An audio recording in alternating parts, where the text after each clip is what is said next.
Okay, this works.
A very good afternoon to all of you.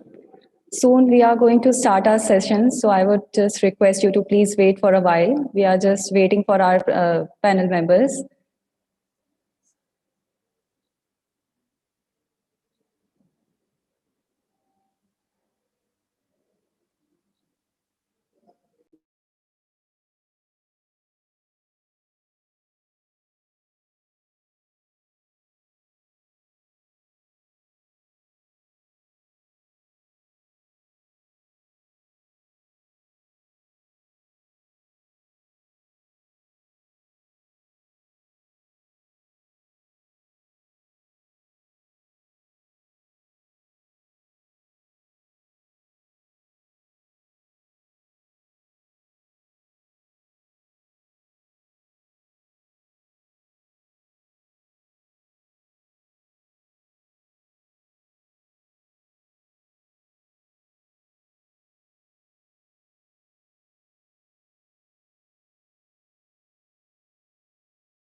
Okay, so I think our panel members and participants have already joined.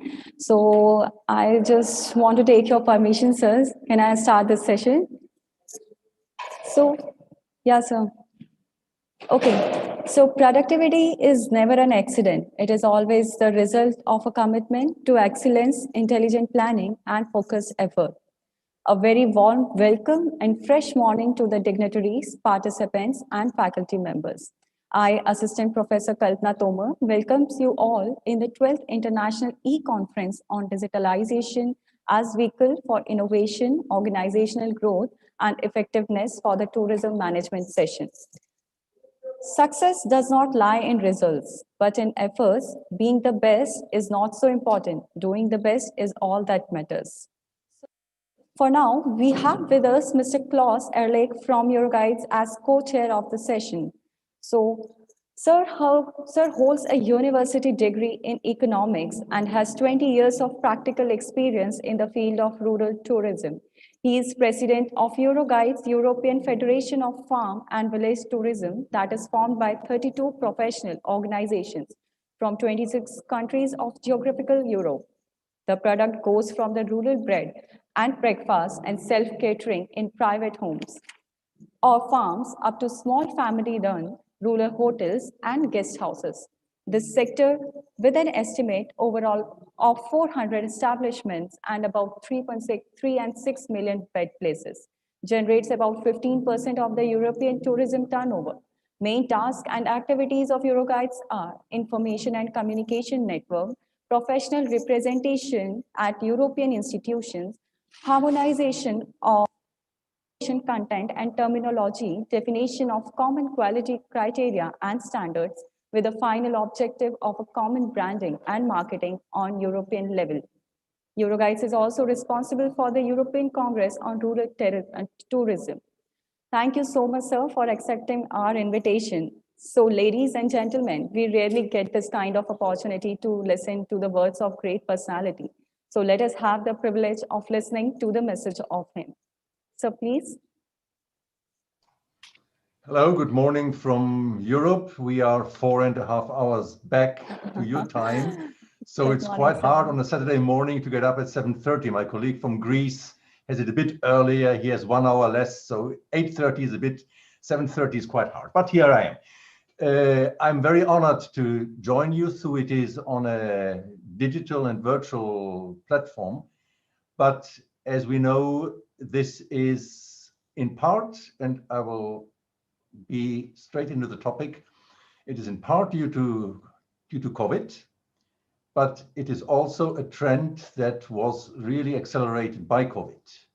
We would have met maybe this year still in person, but we would for sure have met in 5 or 10 years in this format. And now, due to this crisis and due to this problem, all digital processes, and one of them definitely the conferencing and the full MICE meeting incentive sector, was highly accelerated in the development by moving from presential, from face-to-face, which in fact still happens face-to-face, we see each other, but from a personal face-to-face to a digital face-to-face.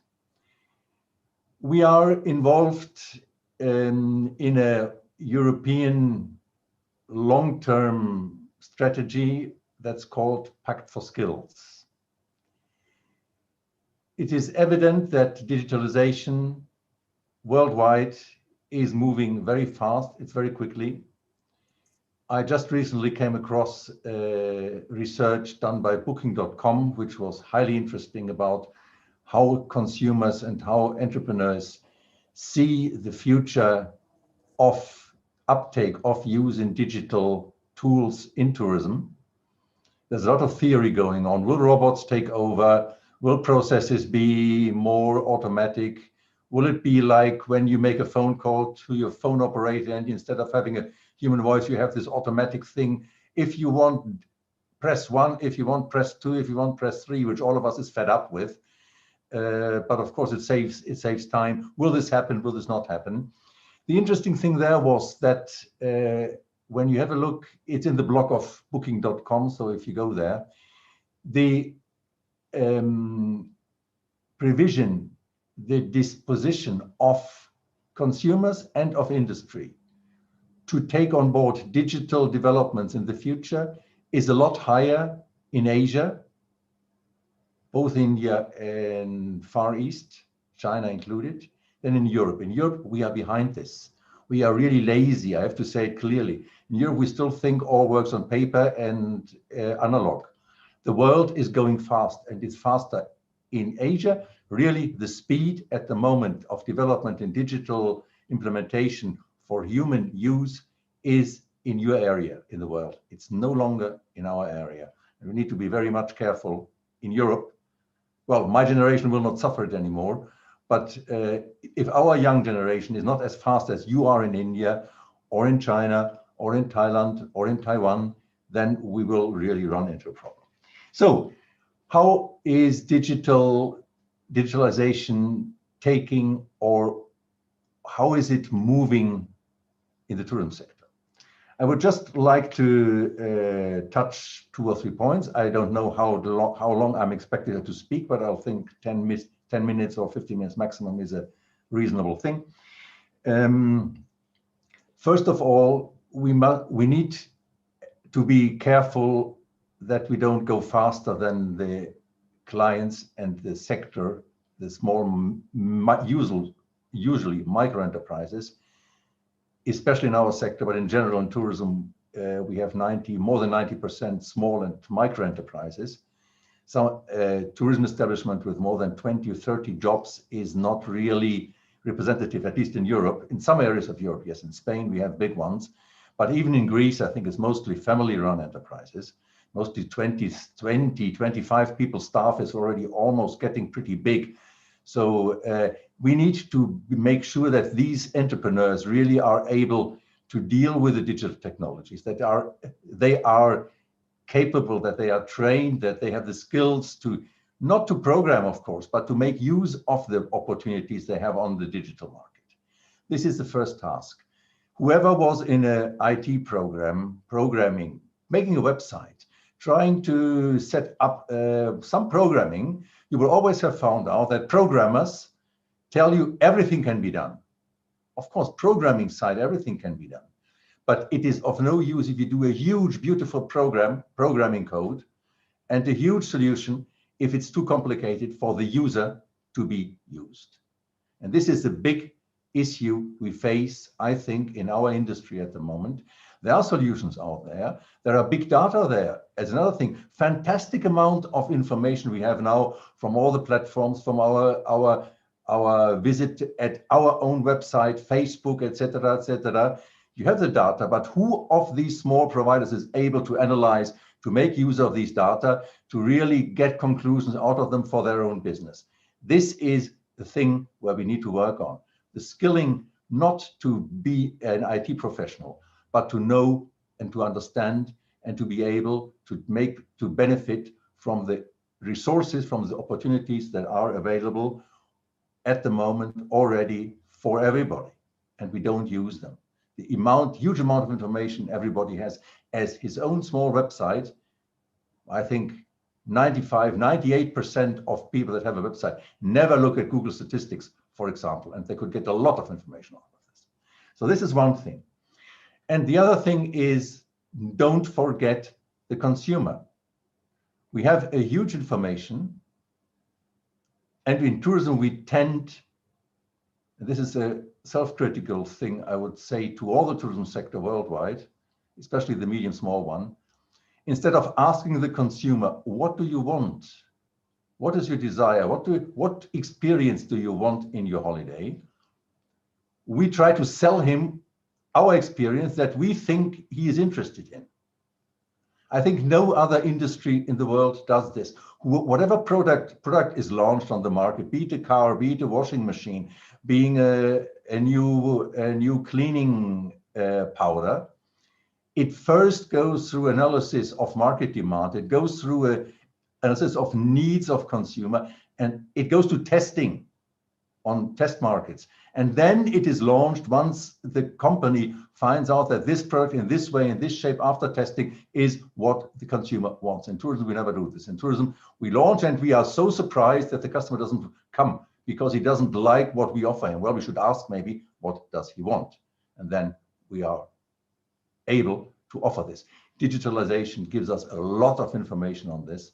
So also this marketing part, this use of digital information is very, very important if we want to be competitive and create products, very flexible products, quick products that can be communicated very fast through digital channels. Forget about leaflets, forget about papers, forget about even tourism fairs, forget about them. The communication in the future goes digital, and we need to change the chip, especially the generation above 40 years, which is still very analog. We need to change the chip and get digital, understand digital, feel digital, and use and communicate in a digital way. Thank you for your attention. I just wanted to give a couple of quick views on this, and good luck for the further sessions. I screened yesterday through the papers that are presented in this session, highly interesting. So I'm looking forward to listen to this session. Thanks a lot. Yes. So good morning to all of you. My name is George Triantafylou. I am the keynote speaker of this session. I am very honored and glad to be with you. Sorry, sir. Sorry to interrupt you, sir. I just want to give your brief introduction. Can I, sir? Of course, sir. Of course, dear. Thank you so much, sir. Thank you so much.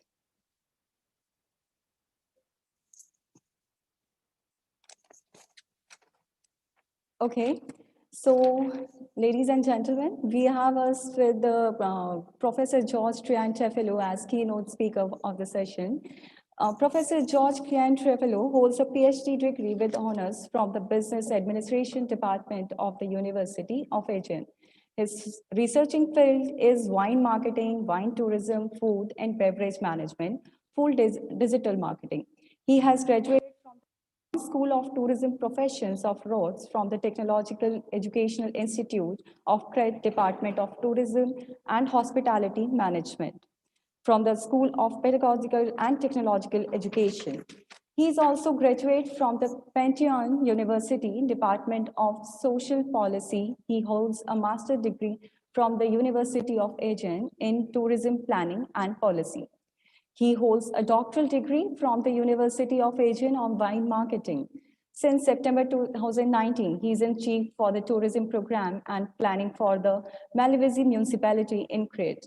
Malivisi is tourist region on the north part of Crete. He is student of law in the Democritus University of Thrace in the Department of Law in Comitini. He has never been a classical university student since he always worked and studied simultaneously. He has never been a classical, from 95 to 2009, he has been working in Crete and in the Cycladic Island as an F&B manager, F&B controller, total quality manager, and IT. From 2011 to 2018, he was manager of private vocational tourist school in Crete. He has also been a lab professor in the Technological Educational Institute of Crete in Tourism School, OTEC, in Crete, and as a sociologist in the Second Chance School in Theolosis, Heraklion, Crete. He has given lectures and speeches in the chambers in Crete in exhibit of the Heraklion Development Agency in the Ministry of Tourism Development and has given presentations within the framework of his doctorate dissertation in international conferences in Dubai, Istanbul, Mauritius, and Crete. He speaks English fluently and very good German and Italian. He writes articles for local and daily newspapers in tourism publications and has received awards from the Metropolitan Church of Rhodes and Hotel Managers Association of Rhodes. Thank you, sir, for accepting our invitation. Now I would like to invite you to deliver the keynote speech, sir. Please, sir. So it's an honor being with you, and thank you very much for this very nice introduction indeed. What I think is something very simple. I try to combine theory and praxis, theory and action at the same time. So therefore, I am at the same time in the university and in the hospitality industry, because I believe it's very important to transmit current knowledge to our students. It's very important to combine theory and praxis and action at the same time. I liked very much the presentation of Mr. Klaus Ehrlich.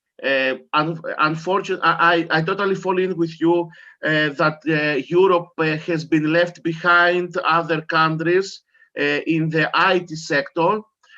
We were forced to move on because of this rapid change, especially in the educational and academic sector, because of the distance learning we were forced to follow and to keep up with. There is no doubt that we don't need to be IT professionals, but we have to keep up with the changes, to keep up with what is not left behind. According to a Greek philosopher, Heraclitus, he said thousands of years ago, "Τα πάντα ρίκαι ουδέν μένει." Nothing stays the same and everything is changing. So this is a motto that we have to transmit to our students.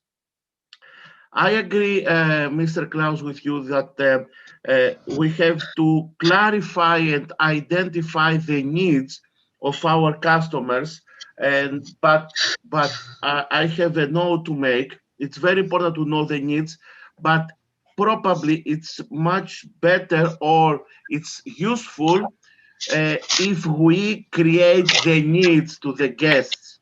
We have experienced many times customers that they don't know what they want, or they are not sure what they want, or they want somebody to guide them what to choose.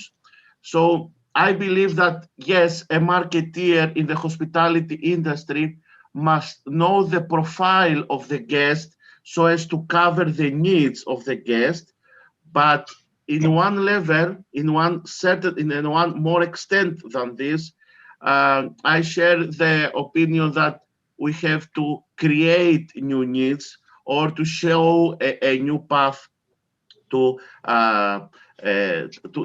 the guests. Some needs that we have now, we were not aware that we wanted or we needed these needs some years ago. So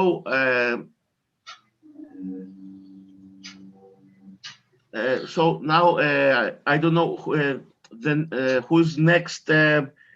The next presentation, Mrs. Kalpana, if you can assist to this. Yeah. Thank you so much, sir, for enlightening us, and your advice would definitely be considered, sir. Okay, sir. Yes. Okay. So now we have with us Professor Nimit Chaudhary, Jamia Millia Islamia, Delhi. So I would now request Assistant Professor Vivek Srivastava to kindly introduce you all to the session chair of this technical session. Sir, please. Thank you so much, ma'am. Nimit sir, are you here, sir? Yes, I'm very much there. Thank you. I'm sorry for... It's okay, sir. The secret of getting ahead is getting started. A very good morning to all the dignitaries, respected sir, and faculty colleagues. I, Assistant Professor Vivek Srivastava, on behalf of Prestige Institute of Management, Gwalior, feels extremely delighted to introduce Professor Nimit Chaudhary, sir, Jamia Millia Islamia, New Delhi. Sir has more than 10 years of experience as a professor. He is the nodal officer of IITM, Noida and Nellore campus. And he is a chairman of PhD program, International Tourism Program and Admission. Sir is the founder head, Department of Management, Mizoram University, Aizawl, and served as a professor at Pondicherry Institute. Hello, sir. Yeah, I think I'll introduce myself. Sure, sir. It's an honor, sir. Please. I think here's some old information. So, okay, sure, sir. It's an honor for us. Thank you. Very good afternoon, everyone, and glad to see my good friend Klaus also on the panel. Good afternoon, George.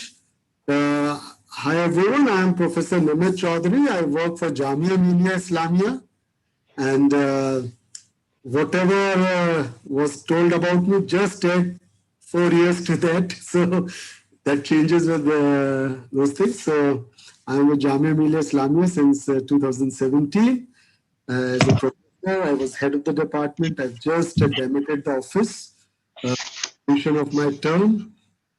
And I have an old association with Prestige also, because for quite some time I served at IIT in Gwalior and also for some time at Jivaji University, Gwalior.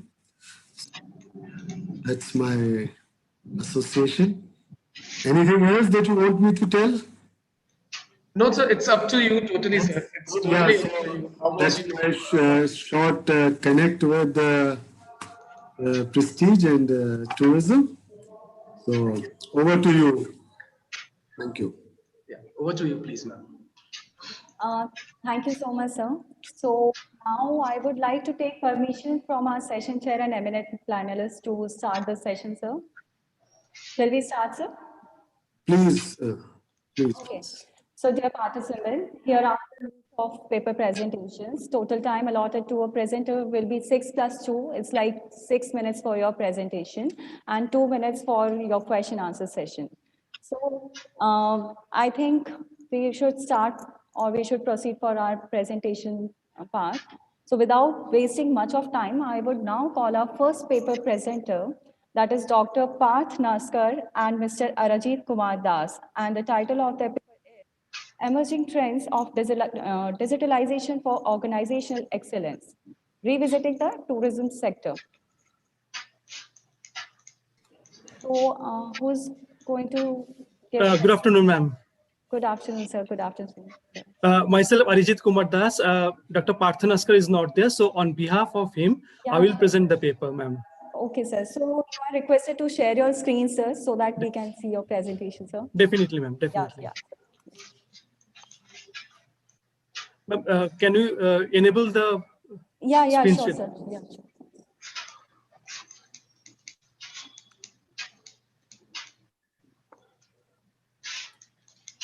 Yes, sir. Now you can share your screen, sir. You can share Okay, your sir. presentation. Okay, sir. Okay. Thank you, sir. All the best, sir. Thank you, ma'am. Thank you. All the best, Okay. sir. Thank you, ma'am. Thank you, sir. Very good afternoon to all of you, my respected academicians. First of all, I'd like to know that whether you're able to see the screen, all of you, sir and ma'am, respected sir and ma'am. Oh, all right. Okay.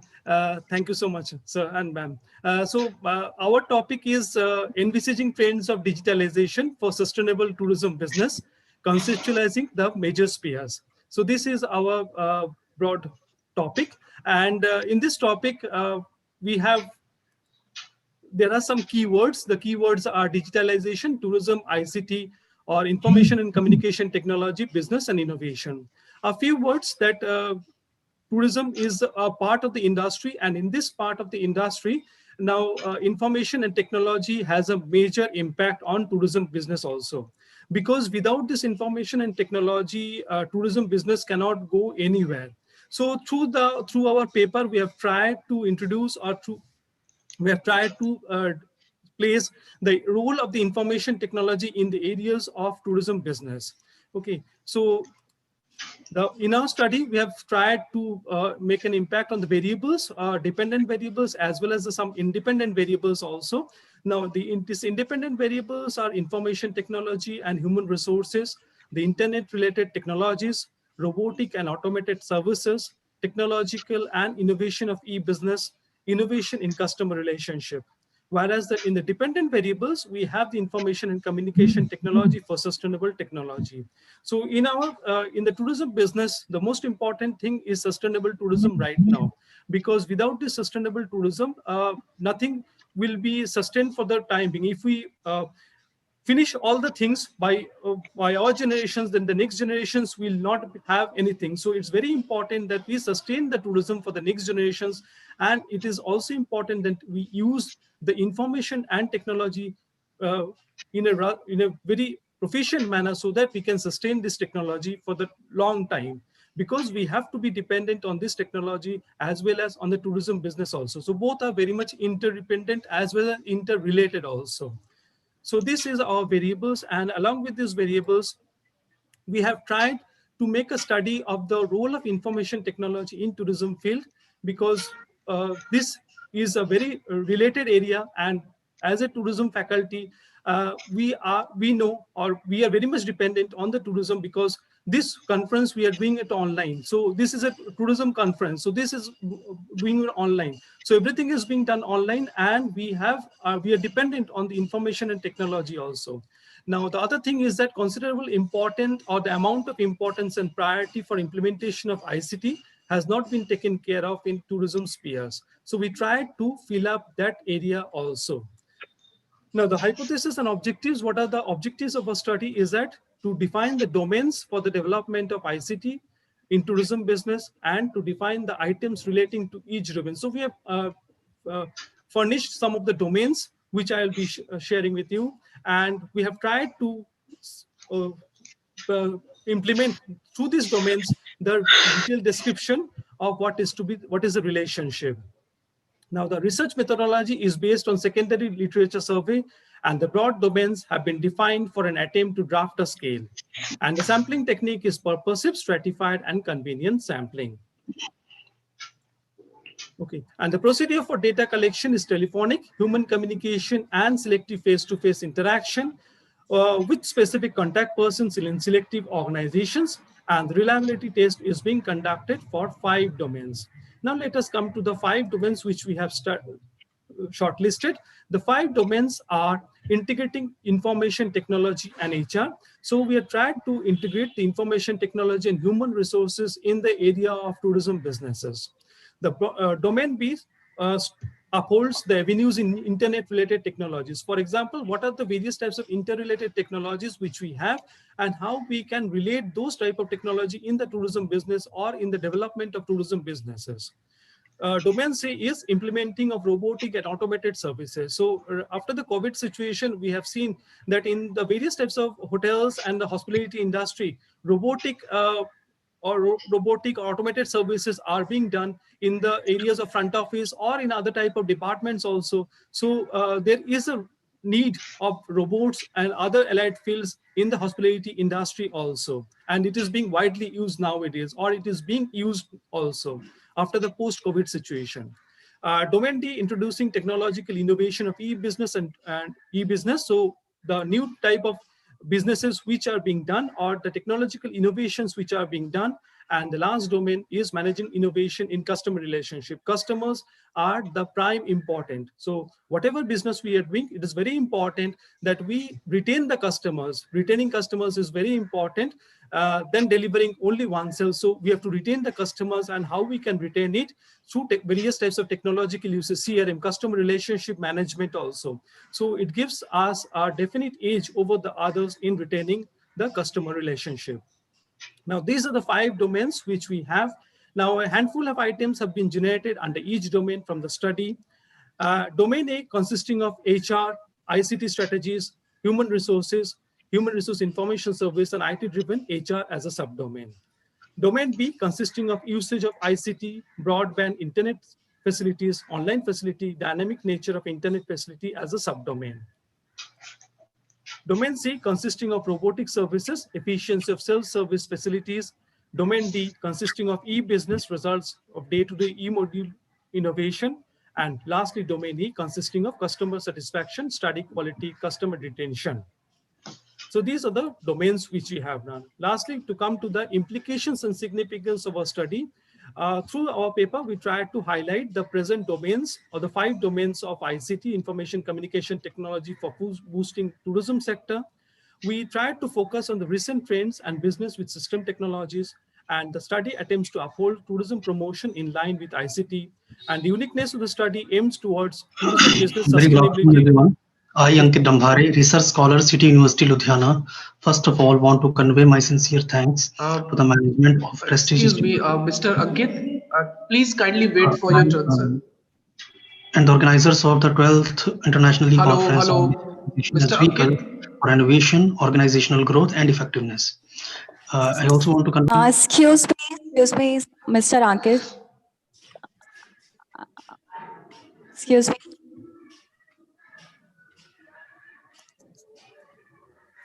Mr. Ankit. Yeah, sir, Rajat sir, you may continue, sir. Sorry for any interruption, sir. No, it's okay. I'm just finished. It's the last slide. Okay. Yeah. And through the paper, we have tried to aim towards tourism business sustainability in the light of ICT. Okay. And in the conclusion, we tried to conclude our discussion by creating various avenues of tourism business through the pathway of information and technology. And we also tried to highlight the fresh look of the information and technology through the digitalized platform in the coming era. Now, this was all of my presentation. The last thing which I would like to conclude before concluding is that Atithi Devaya Bhava. So in India, Atithi Devaya Bhava means the guests are like gods. So we treat the guest as our gods, and So when we are trying to treat the guests as like gods or as gods, so we are trying to help the god or trying to help the guest through the information technology, through sustainable tourism, because unless and until we do these things, the relationship between tourism and and information technology, the tourism business will not flourish and it will not sustain for the long time in future also. So it will be a doomsday for that period. So we do not want that to happen. So there should be a meaningful relationship between information and communication technology as well as tourism business to sustain in the long run. Okay, so that was all my papers. Sir, respected sir and ma'am, I have finished my paper. Thank you so much for giving me the option.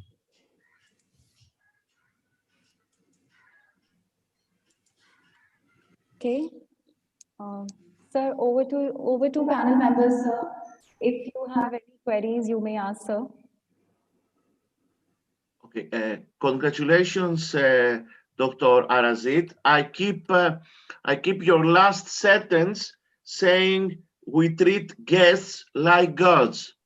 Yes, In sir. Greece, India is well known and very famous for the culture, for the history, and for the human values. And therefore, I'm very proud being with you, with people from India. I was glad to see that you collected some of your data from face-to-face interaction. I suppose before COVID or with taking care of all the measures needed. Yes, sir. I share the opinion that face-to-face interaction is the best way to get trustworthy data. Sometimes it's not easy, sometimes it's difficult, but if you collect data face-to-face, then according to experience, you get the truth. And that was very important for the collection of your data.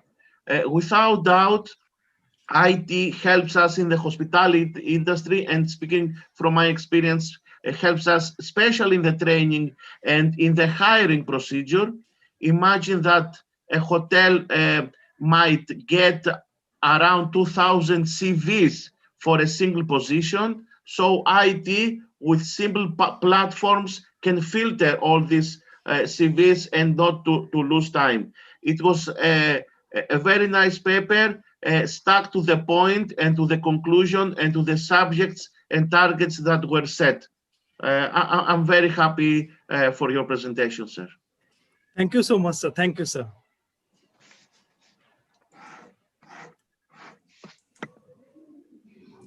It's a request that if any other panelist would ask any kind of question related to the presentation, so you can ask, sir.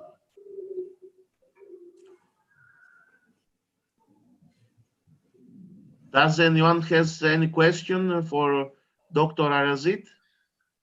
Even our participants, if anyone is having any query, they may drop their query on chat box, so we can pick their queries. Kalpana, I think you should coordinate this way that people can post their queries on the chat box. Yeah. Immediately after the That's session, what I'm saying. Yes. you can do it. You can coordinate that. Yes, sir. Okay, that should be good. I think we can go to the next presenter now. Okay, thank you, sir. So I would now call our second paper present here, that is Dr. Sandeep Guleria and Ms. Rashri Bhargav. And the title of their paper is Opportunities and Challenges of Entrepreneur Ventures in Rural Hills, a study of Shivnagar village at Dharamshala. Good afternoon, everyone. Should I share my screen? Yeah, sir.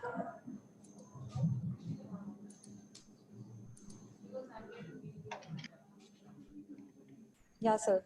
Visible. Okay, so very good afternoon once again to everyone, all the panelists and the participants. I am Dr. Sandeep Guleria, and I'm looking after Department of Tourism in University Institute of Tourism and Hospitality Management in Chandigarh University in Punjab. So my topic of this paper is opportunities and challenges of entrepreneurial ventures in rural hills. And I took a study of Shivnagar village at Dharamshala. Basically, this is my native village. And before sharing next slides, I just want to share some background and general framework of this paper. This is a small village with population of 250 to 300 people. And half of the community of this village comes under the panchayat of a nearby village Sudher, and the rest of them under another village named as Gharo. But in recent past, people of this village have made their separate existence as far as tourism related ventures are concerned. And prior to it, main occupation of the residents were to sell dairy products, mainly milk at Dharamshala. Some owned ponies to carry load of construction materials for building or any other type of loads on hiring basis. And youth were into labor work on daily basis, and some had opportunity to get recruited in defense services as well.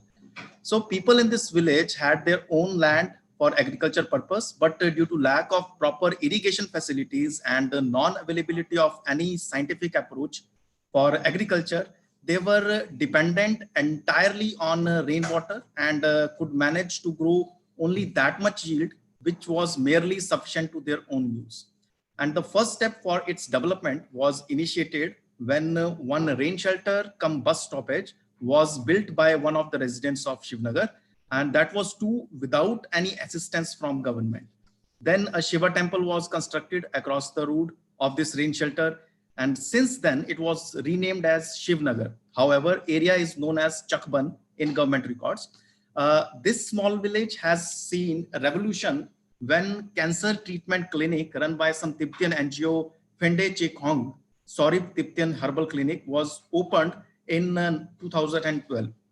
Now the treatment of diseases like diabetes, arthritis, and even cancer is the specialty for this clinic, and that too without any surgery or chemotherapy.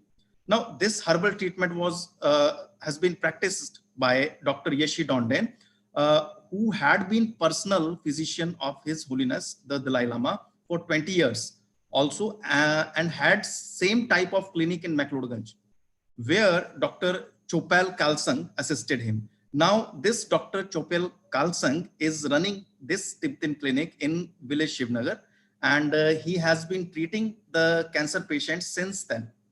Dr. Kalsang treated the cancer patient by inspecting the older reports of the patients and their sample of the urine.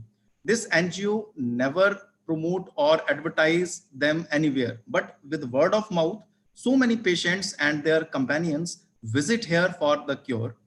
As only 90 patients are allowed for one day, so most of the patients have to wait for 3 to 5 days for their turn to meet Dr. Kalsang. So this lead to generate fabulous potential for local residents of the village Shivnagar, which they are actually honing it perfectly. So I'm just flipping my presentation right now. So after sharing this background and general framework of this village, so next is these are the keywords which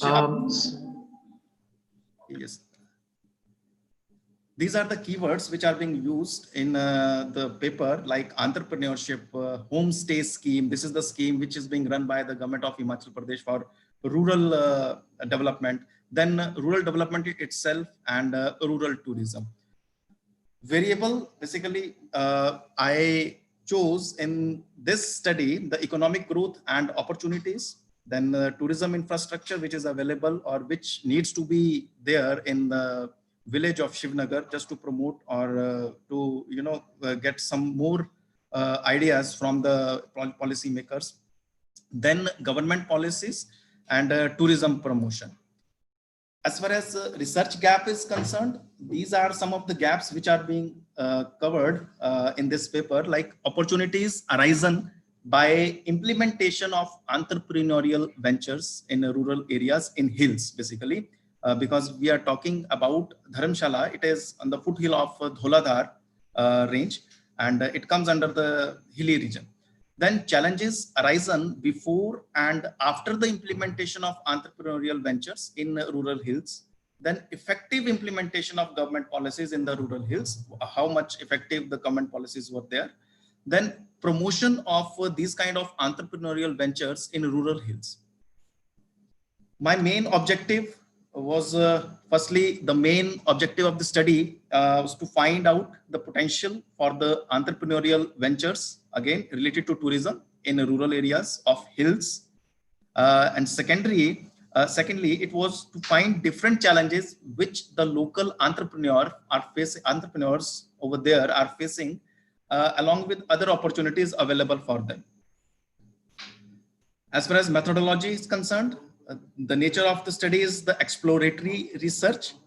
And for sample designing, I chose this village and I interviewed the respondents face to face, which include 14 homestay owners, then dhabawalas, 5 in number, tuck shop owners, 2, other entrepreneurs, including dairy owners or poultry owners, 4 in number, patients who visited Dr. Kalsang Hospital, 18 in number, other visitors, 67, other local residents, 24, and other people who are not the residents of this village, but they are the residents, they were the residents of adjacent villages of Shivnagar. So total, I interviewed 154 people to get the inference. Secondary sources for data collection, as well as personal interviews of locals, owners of homestays and dhabas and other stakeholders. For analysis, I took the narrative analysis and get the inferences from the interviews of these 154 respondents.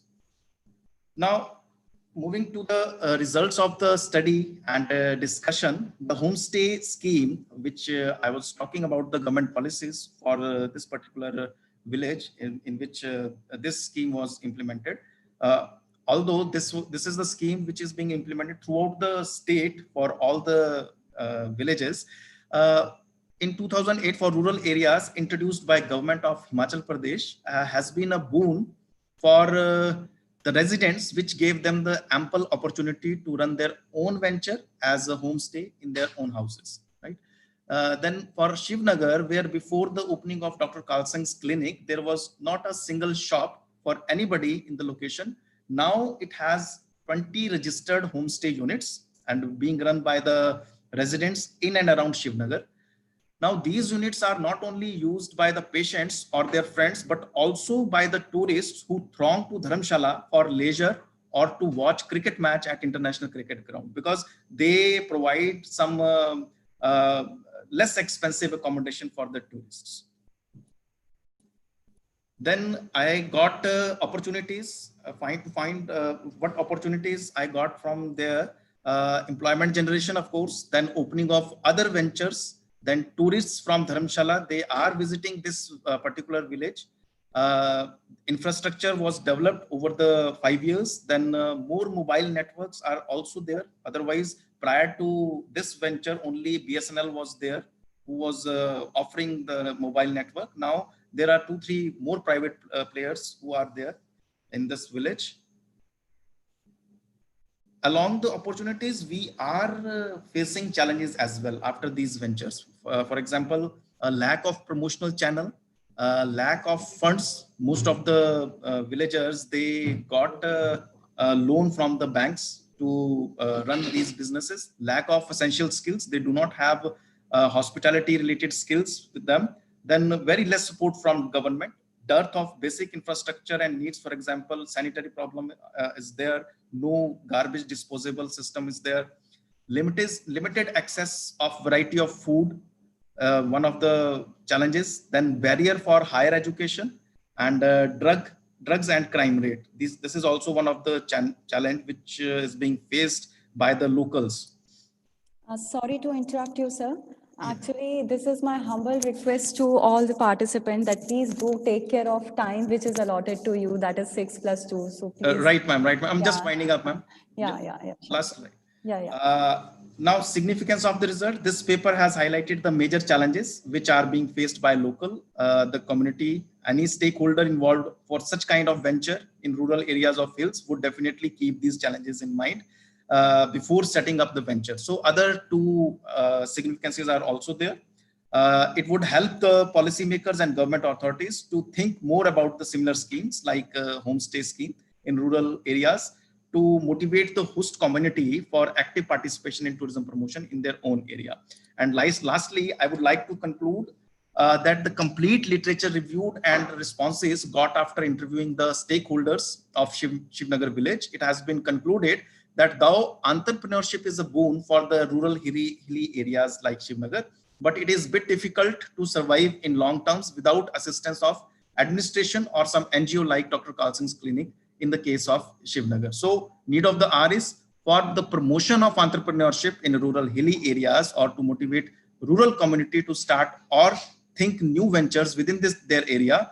Government and other stakeholders, including NGOs, industry, and even host community have to work on the model in which some attractions or attributes to be explored or created in a particular area, which ultimately would arise more new opportunities of entrepreneurship for the host community, as in the case of village Shivnagar, where this Dr. Carlson's Cancer Treatment Clinic opened several avenues of startup for the local residents as well. So this is all from my side. Thank you so much for bearing me. Thank you so much. Okay, congratulations, Dr. Sandeep, for your presentation.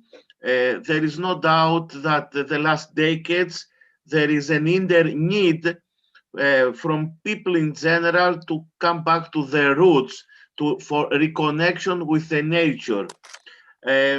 You expressed your worries about the lack of promotion, and I read your paper yesterday, and you had an expression saying that the lack of promotion is the same thing with a bird without wings. I would like to ask you if you believe that the transformation of this village to a tourist destination will influence the people, will influence the mentality, will influence the spirit, or will change the values of the people of this village? Yeah, of course, sir. If we will be able to promote the potential, whatever potential is there in this village, as far as today's time is concerned, it is being promoted only because of the presence of the cancer treatment hospital over there. However, there are so many other sites as well which can be promoted, but we have lack of promotional channels due to maybe it is because of the lack of more effective participation of a host community as well as the government organizations over there. Okay, thank you.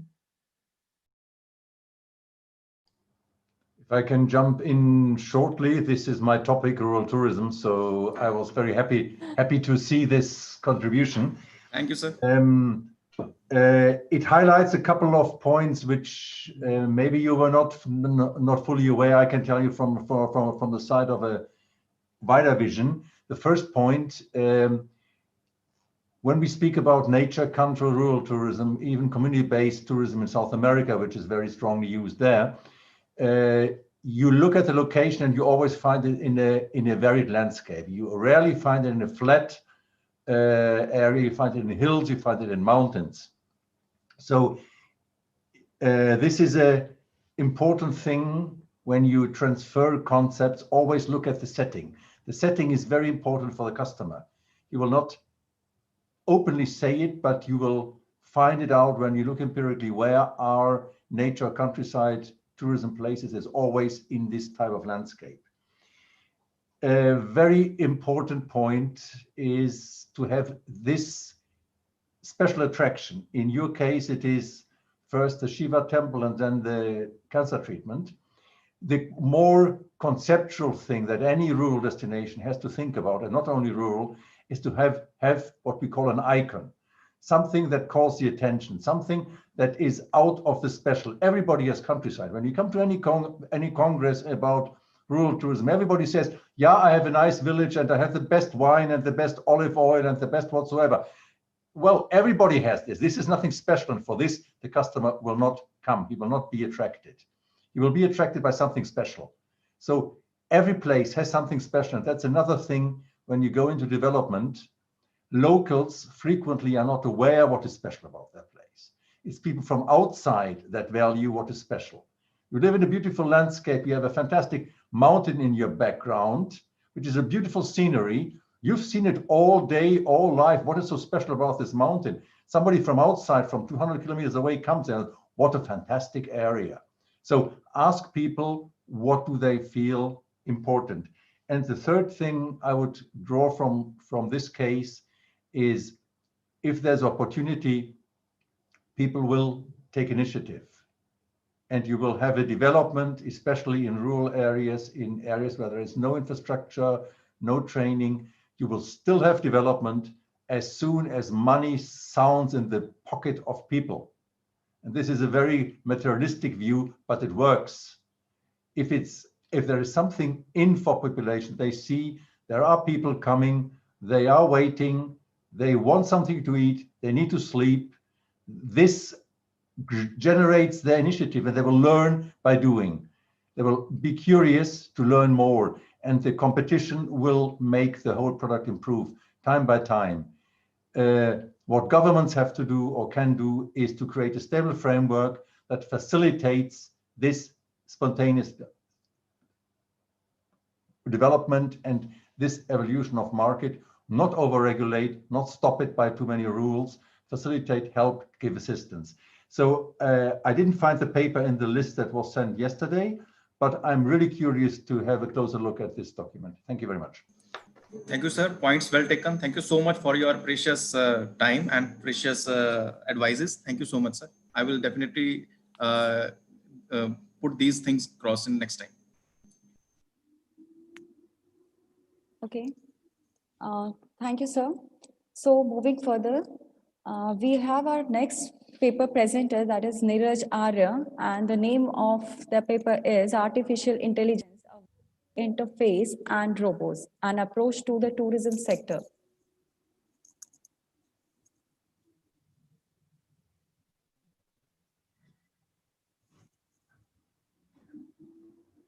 Good afternoon, everyone. Is my screen visible, ma'am?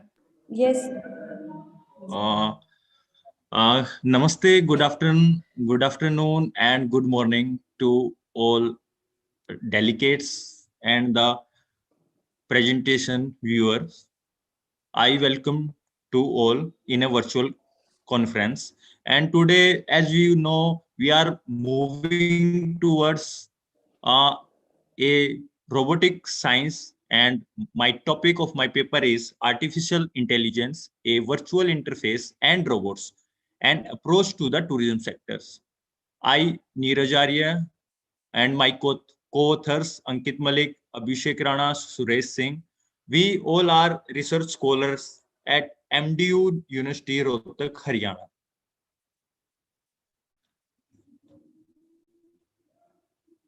And some of important keywords are information and communication technology, robots, virtual interface, and e-tourism. As we know, e-tourism is a bigger scope, but I'm limiting my keywords toward the ICT and use of robots in virtual tourism. And as we know, the independent variables are robotics in tourism business, big data and data intelligence, virtual reality in tourism, and some of the dependent variables are hotel, tourism, and service sector. And the main objective of my paper is to fulfill the research gap. As we know, the opportunities and threats of adoption of information and internet technology in tourism sector, also explaining the various use of virtual reality in tourism. And the main objective of my paper is to find out the use of robots, also the big data and artificial intelligence and virtual reality in tourism sector in a broad sense. And I have used many papers already authored by different dignitaries who are working in robots, big data intelligence, in virtual reality in tourism. So this is a descriptive study. The result I can highlight, like, as we know, job will be replaced by robots or computer, especially in routine tasks. As we know, we can buy a ticket with the help of kiosk machine in airport, or we can do check-in in hotel lobby with the help of kiosk machine. Therefore, with many low qualified profiles, routine and long-term work, robotization can have a high effect on the travel and tourism industry. And also some robots are already placed in different hotels, like Hanin Hotels in Japan is known for its reception. It is attended by robots. And also there are some barriers while using the robots, and also to startup of robots in the sector by both employees as of clients, lack of strategic vision on the part of the management, clash with the organization culture, or the characteristics of the company can be barrier for change.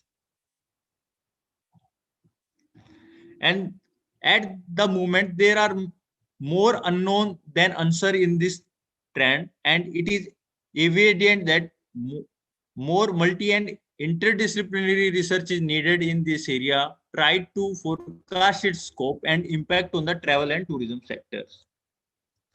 And conclusion, first, although in recent decades, information and internet technology have substantially changed the tourism sector, reaching high level of automation in some activities, the use of robots is in a preliminary stage. Second, big data can be tool to improve the competitiveness of tourism companies, as it allows analyzing both the real and latent need of tourists and be able to operation to them.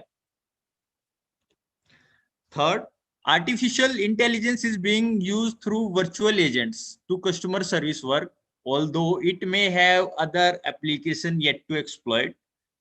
Artificial intelligence together with robotics are a field of research that is, it will develop substantially in the coming years. Finally, virtual reality is another technology with multiple application in travel and tourism sector, which is an anticipated state as already has explained.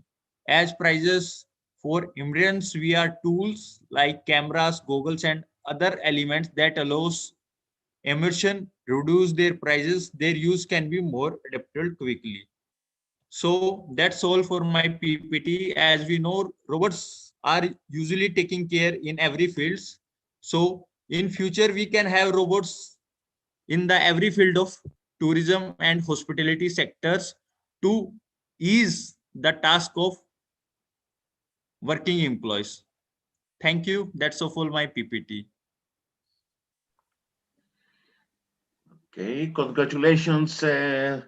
Nirak, for your presentation. Without doubt, robotics is a new development, a future development, and we cannot omit, we cannot close our eyes in front of the future. Personally, I have some doubts about the combination of tourism or hospitality industry and robotics. Perhaps in the car industry or in the mechanic industry, it can be applied in a much more extent. I remember an article in Maryland of the United States where 2 decades ago, a fully computerized and robotic hotel started its operation. And after a few years, the operation was terminated, identifying that guests' needs was not only the product, but also the human touch and the communication with the people. In Greece, for example, we have guests that visit the same hotel for 20 or 25 years, or every single year. And recent researchers have found the conclusions that the connection they create with the personnel is vital, and it is a very important element for them to choose to revisit the same hotel or the same destination.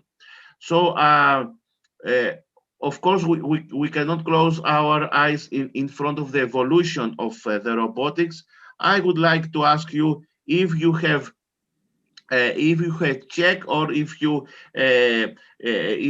have any opinion about the losing human touch and the losing communication with people that can be replaced with robotics in the hospitality industry.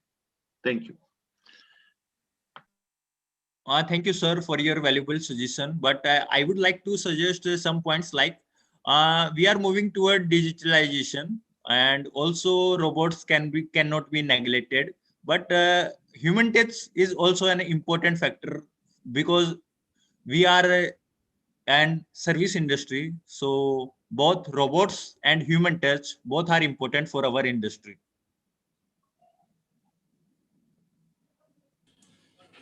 I would also like to come in. I don't have a question as such, but definitely I have a comment. Support what George says that, and even the present leaders, you agreed that it's more about an experience. And we need to understand and realize that we are into the business of experiences, right? So Yes, sir. experiences are very important, and experiences do have a human dimensions to them. So I don't deny that digitization and technology is going to play a bigger role, but superior experiences, creative experiences, and very importantly the human touch to the experience. I know some part of it can definitely be addressed through artificial intelligence, but we really need to understand. And another thing, we really need to understand that this displacement of human element by technology, this has to be addressed. And again, generalizing it would be a challenge, because there would be separate subcomponents of tourism and travel and hospitality industry. So some of them definitely are more likely to adopt technology, but some of them will depend on human touch, and probably human touch and human experience is going to be the differentiator, because technology is very easy to copy. Whatever technology it was, whether it was the West in 50s and 60s or the Japanese thereafter. But then technology has a limitation. Anyone can copy that technology. So the human element probably, still holds hope. That was my comment. Yes, sir. Yes, sir. Sure, sir. Thank you for your valuable suggestion, sir. Thank you. I would also like to add, but very quickly, I'll be more supportive to the author than my two colleagues in the panel. There are two things we need to look at. First of all, technology must remain at the service of people and not people become a slave of technology. This is a very important thing to keep in mind. But if we keep this in mind, there is no way to stop progress. Robots will always be in competition with humans, as has been the mechanization of productive process since the invention of the steam engine in the 18th century. This discussion is ongoing for the last 300 years, since we have a mechanization happening in all processes. What is the point about robots, yes or no, in tourism? As simple as that they will do things more reliable and cheaper than a human being. As simple as that. What does it mean? Robots will be a lot earlier used in high salary countries like Europe, where there's a huge shortage of staff in tourism because people don't want to work in this sector. So there is a pressure to keep the services going by mechanization, by putting robots. It will take a lot longer time in low salary countries like India, South America, Asia in general, where there's a lot of working force, but still there is the issue for the entrepreneur to have an unskilled working force, the risk of an unskilled working force not providing the level of service in repetitive tasks, and this is where robots are active, in tasks that can be repeated and this is where always in history of industry, and tourism is an industry as well, even if we deal with services, where mechanization set in. Repetitive tasks that can be mechanized, that do not need the human capacity of improvisation and of creating new things. What I'm more afraid about, if we look at the whole context, is the impact that artificial intelligence will have on this in the future. This is something where humans need to be careful. I'm not wanting to paint this future scientific idea of a robot or of a supercomputer controlling humanity. But artificial intelligence is something we should have a lot more look at than the pure mechanic of a robot. There is a question for Mr. Neeraj Arya, and the question is raised by Mr. Anshul Singh Tomar. And the question is, how do you see artificial intelligence or big data helping the organizational growth? Can you support with any example? Over to you. Thank you for asking me a question. I'm already waiting. We need big data in every situation, like many properties are using big data, like Skyscanner, using the growth and data, where are the potential customers are searching any location, and different organizations like ITA and I2, different are using the same data for comparing the rates with an airlines, and hotels also during the off season or peak season, while determining their rates, they are using users data available on different online organizations. I'm not able to explain it properly.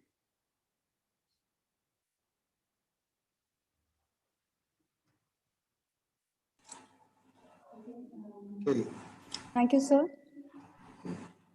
So can we move for our next presentation, sir? Yes, I think we should. Okay.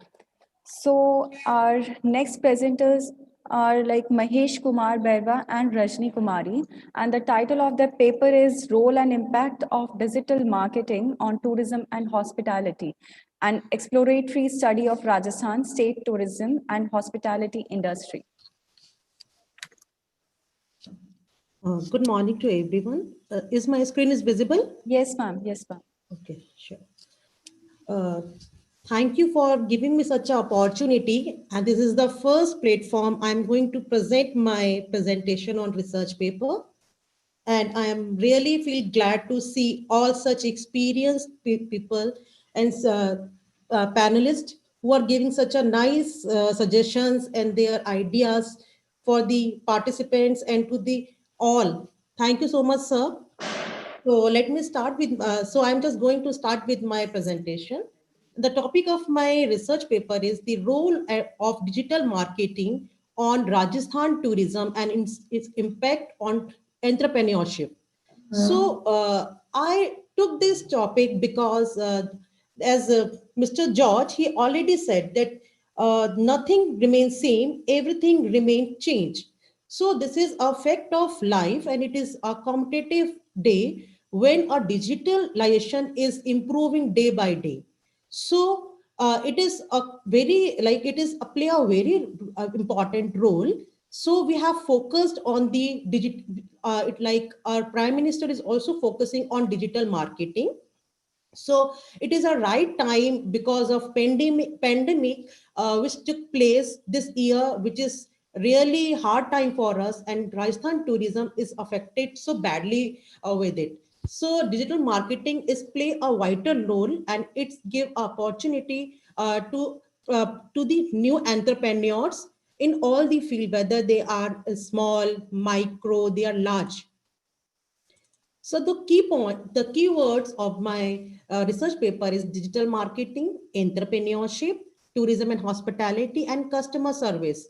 We all these are independent to each other. No, but like they all are dependent to each other. Nothing is separated from each other. So the variable of the study is digital marketing, which is independent, and the entrepreneurs of the tourism and hospitality of Rajasthan is dependent on digital marketing. When the digital marketing will increase in Rajasthan, the opportunity for the entrepreneurs of tourism and hospitality industry, they will automatically increase, because they will get a lot of opportunity. As the digital marketing is having a positive sides also, is like it can change the travelers mindset. Like as we can see previously, like people are not aware about the Rajasthan, lots of trend and lots of things, because of limited sources which are telling them about the Rajasthan. But due to digital marketing, everything we can tell them through the different sources like Facebook, website, web pages. Now they are aware about the Rajasthan. Whole world can see what is going in the Rajasthan, which kind of fair is going to take place in Rajasthan at what time. So everybody want to come and visit the Rajasthan at this is the time. So it is having a direct relationship with the entrepreneurs. It is giving the opportunity to the all kind of a people who will work with the who is working in the Rajasthan. So research gap fulfilled by the study. The research gap, as we have we study about the earlier research paper, the Rajasthan study is missing from all that from all of that. So I tried to cover that research gap, and I study on the Rajasthan, particularly on the Rajasthan state, and what are the impacts of it on the Rajasthan entrepreneurs. So the objective of this study is what are the various digital marketing tools which affects the marketing of the Rajasthan tourism, and what is the close relationship between the digital marketing and tourism Rajasthan state in relation to its impact and entrepreneurship. Detailed research methodology. Nature of study is exploratory strategy, sample design. The population of my study is from age group is from 18 to 70 years above, and sample method is stratified sample method. Sample size is 102 respondents.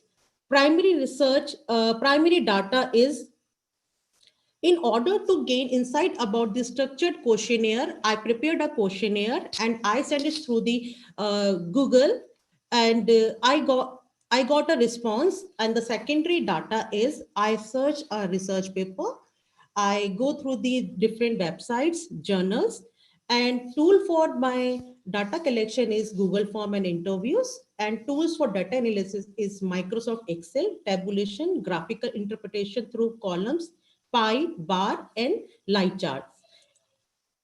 And the result of the study and discussion is, so this is the demographic profile. I have this much of male 79, female 23, marital status. So I'm going to skip all this because we are having a less of time. So directly I'm coming on some of the results. Frequency of availing facilities of hotels and tourism. Yes, there are some people who are doing their facilities. They are using the tourism services through online medias. So does digital marketing is emerging media for marketing the tourism and hospitality products by the entrepreneurs of Rajasthan? Yes, there are there is a very positive response of the people. They said that yes, they do use the digital marketing for searching for their tourism and hospitality when it's come for the digital for their marketing purpose. Frequency of availing facilities in times frame of hotel tourism for their stay through digital media apps. Yes, people are using different apps for selecting their travel destinations.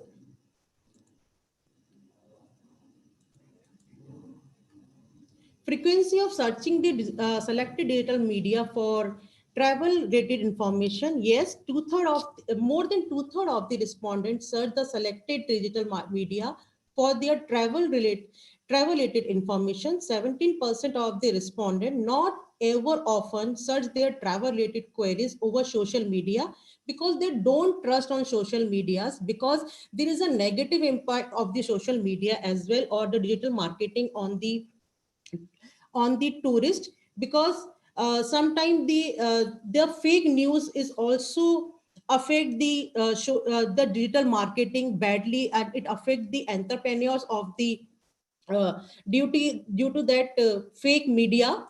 So this is the reason why the people are 17% people are not trusting on the digital marketing.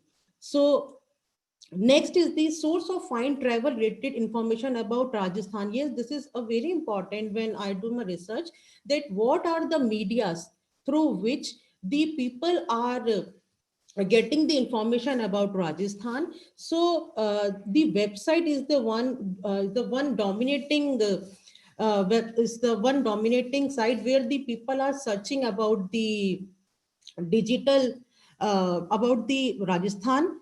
And even there are some like online travel agencies also focusing apps are there, which helps the customer to know about the Rajasthan and what are the services which are provided by them. And options in the social media channels for avail tourism in rated facilities. Yes, there are different medias and there are different channels through which we can Rajasthan state is focusing on increasing the tourism, that is Facebook, Twitter, search engines like Google, Bing, Yahoo, etc. So more like 42.6% respondent are searching on the search engines like Google, Bing, Yahoo. So next is to the next question of my this. Do you agree that after the arrival of social media, the sale of the hotel and tourism product has got a boost? When I asked this question to my respondent, yes, they answer it very positively, and the answer is towards the 45.5% of the respondent. They agree, yes, that there is the people who are working in the hotel and tourism, they are giving the boost because of digital marketing. So it is more towards the positive side. Yes, now these days people are using the digital marketing for their business purposes, and it increasing the entrepreneurship opportunity to all the people who are working in small hotels as well as in large hotels. So why do you choose digital media to search travel related information? So there it is like people are like, "Ki it is more cheap, it is really time suggesting tool, it is very convenient to use a digital marketing when we are searching for any kind of information about any kind of place." It is like, if I am sitting here and if I want to know about what is going around and which is the most popular thing is going in America, I can just click one thing and I got each and everything about the America in just one click. So it is one of the favorite become a favorite tool for everybody to know about the tourist destination. So even the so organization relying on the digital marketing for promoting marketing and accommodation. Yes, the people are saying yes. People now they are having a trust over the, and now they are relying on the promotions for marketing and accommodation inventories. As we can see, due to now we can see, yes, people are using this digital marketing as a great platform for their benefits and uh, for their sorry.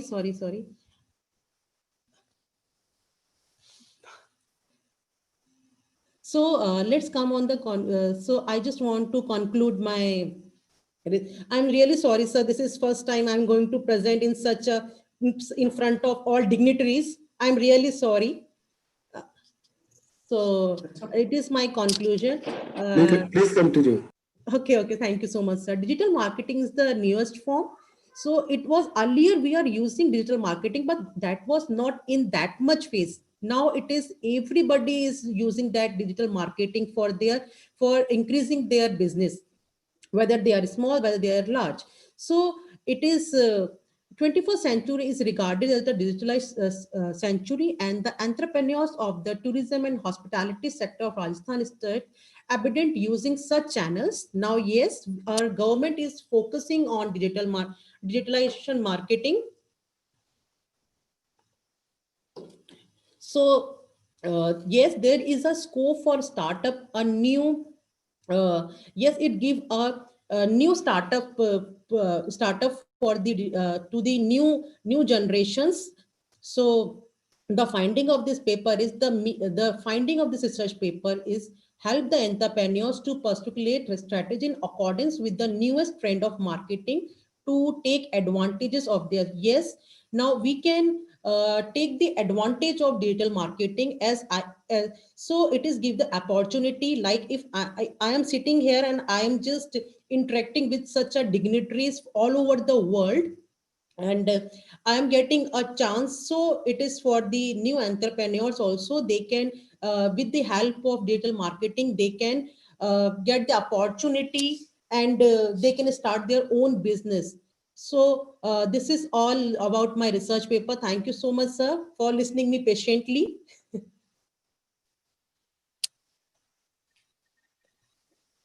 So, may I? Congratulations, Mrs. Kumari, for two reasons.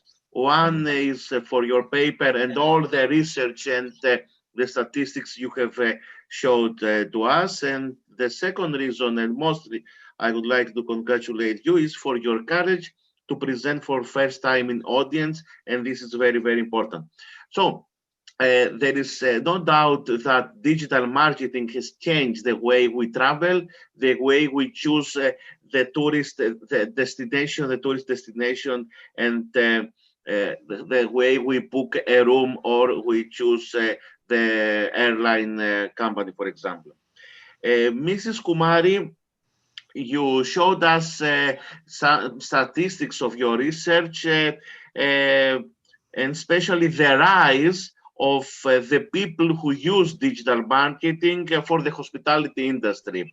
And I would like to ask you if this endless information we get from the internet, because there is no limit, there is endless information from various sources concerning digital marketing. If this endless information might mislead the traveler, might confuse him, and if yes, how he can be protected? Thank you very much, Ms. Kumari.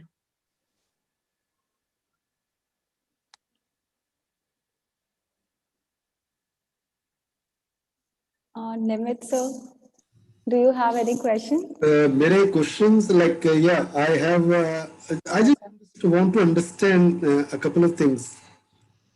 Rajniji, you are again and again referring to that government is focusing on digitization and something like that. So can you just tell us what is that focus and how is it related to your, this whole argument of entrepreneurship?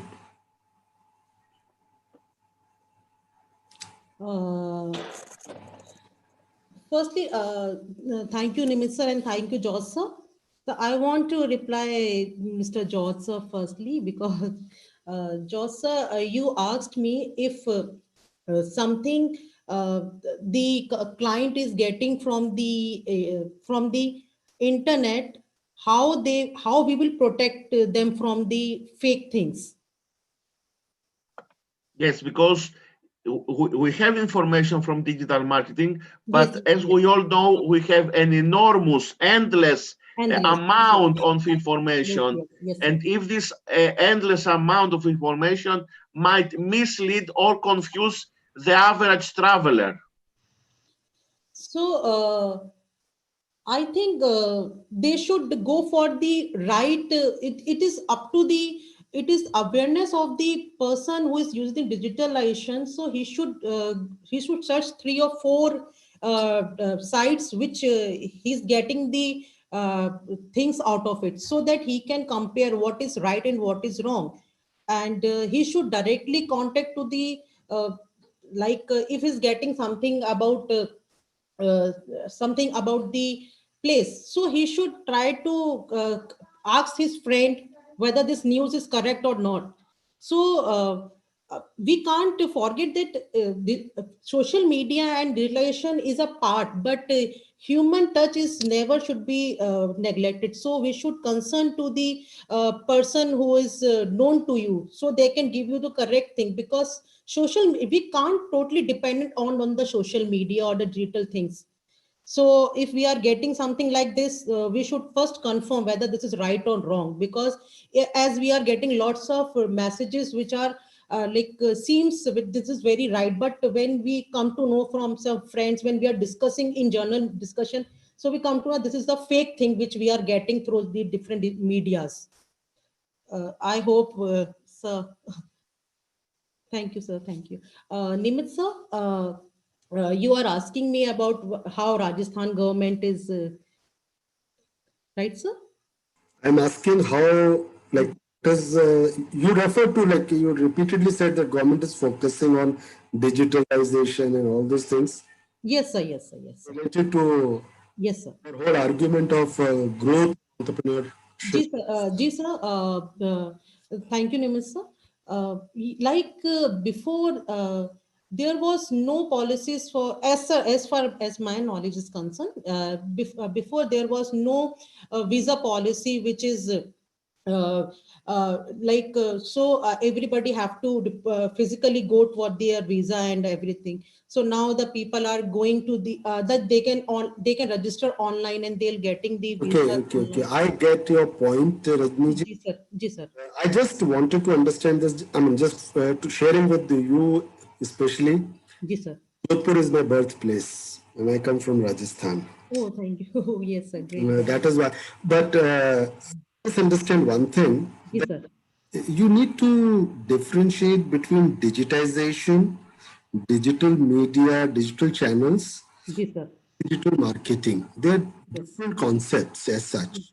Okay, sir. You know, the good thing which I understand, I mean, why I asked this was, so now it's more of a comment, is that digitization empowers entrepreneurs. Yes, sir.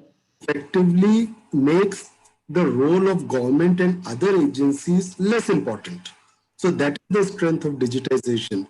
You don't actually have to rely on government of Rajasthan to promote Rajasthan. An entrepreneur in a small village with a digital connection, which is even through your mobile phone, can reach out to, you know, anyone and everyone all over the world. So that is the strength. That is where both the consumer and the service provider are empowered, and that supports, you know, contributes a lot to creating entrepreneurship. So that was my confusion, and to an extent it is answered. So we don't have to comment on that. So, thank you so much. Any other questions? Any other comments? Yeah, could you elaborate on the slide number 15, which was a bit surprising for me to say that social media were or are considered to boost the sales of hotel tourism products. This is definitely, social media has an importance in communicating directly with the customer, but at least in Europe, I would not see this like this. Could you elaborate where this information comes from, or what you mean by it? Sir, this is the same slide you are asking. Do you agree that after the arrival of social media, the sale of the hotel and tourism product got a boost? Yes, sir. So this is the data which we have sent this data from the respondent. So from there, I have concluded this result.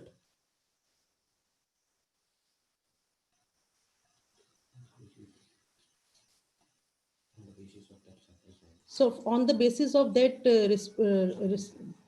their result, I have made this.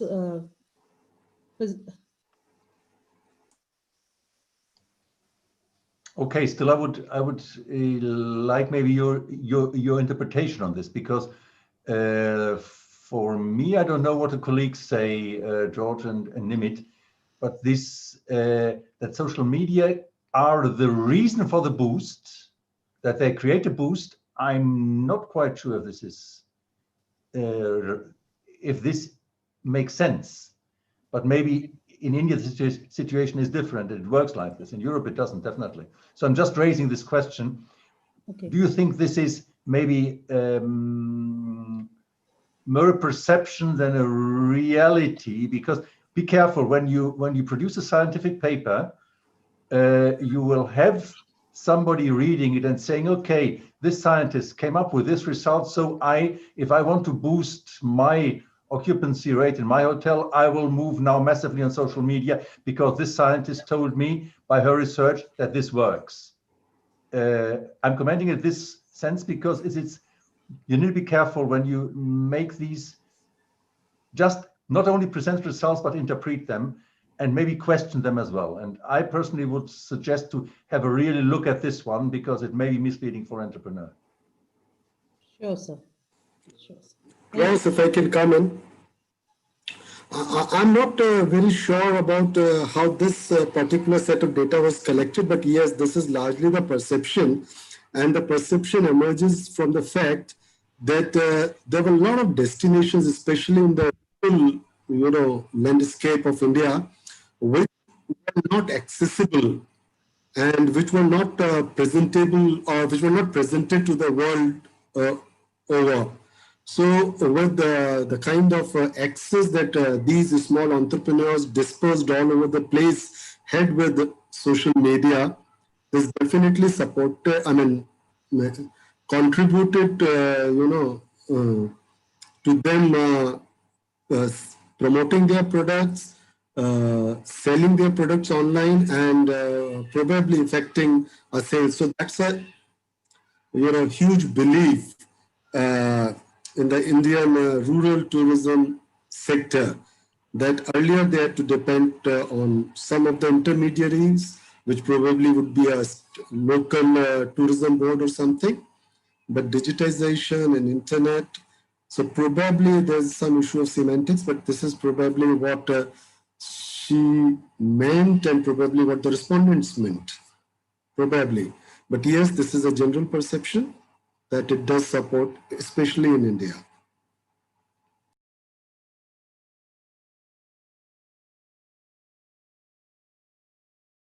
So any more question? I think we can take the next presentation. Yeah, sure, Thank sir. you so much, sir. Okay, so our next presenters are Kshitija Pandey and Dr. Sujata Joshi. And the title of their paper is Destination Choice, a Bibliometric Analysis. Ma'am, please.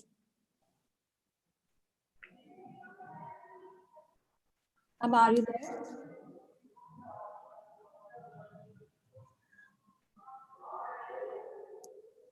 Kshitija ma'am. Kshitija ma'am or Sujata Joshi ma'am. Anyone you?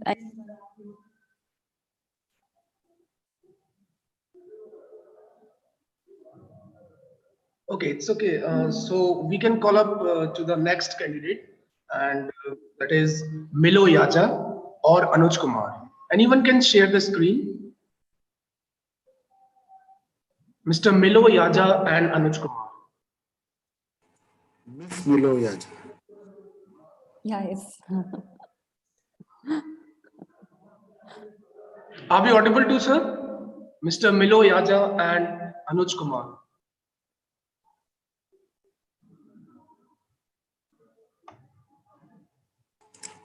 I think we can take the next paper. Okay.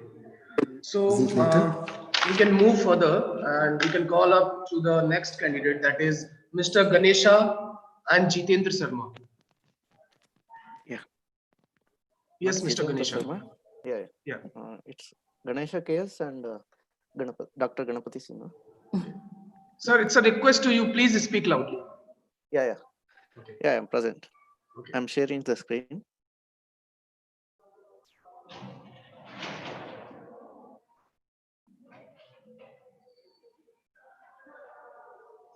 Is screen visible? Yes, sir. It's visible. You can start. Yeah. Sir.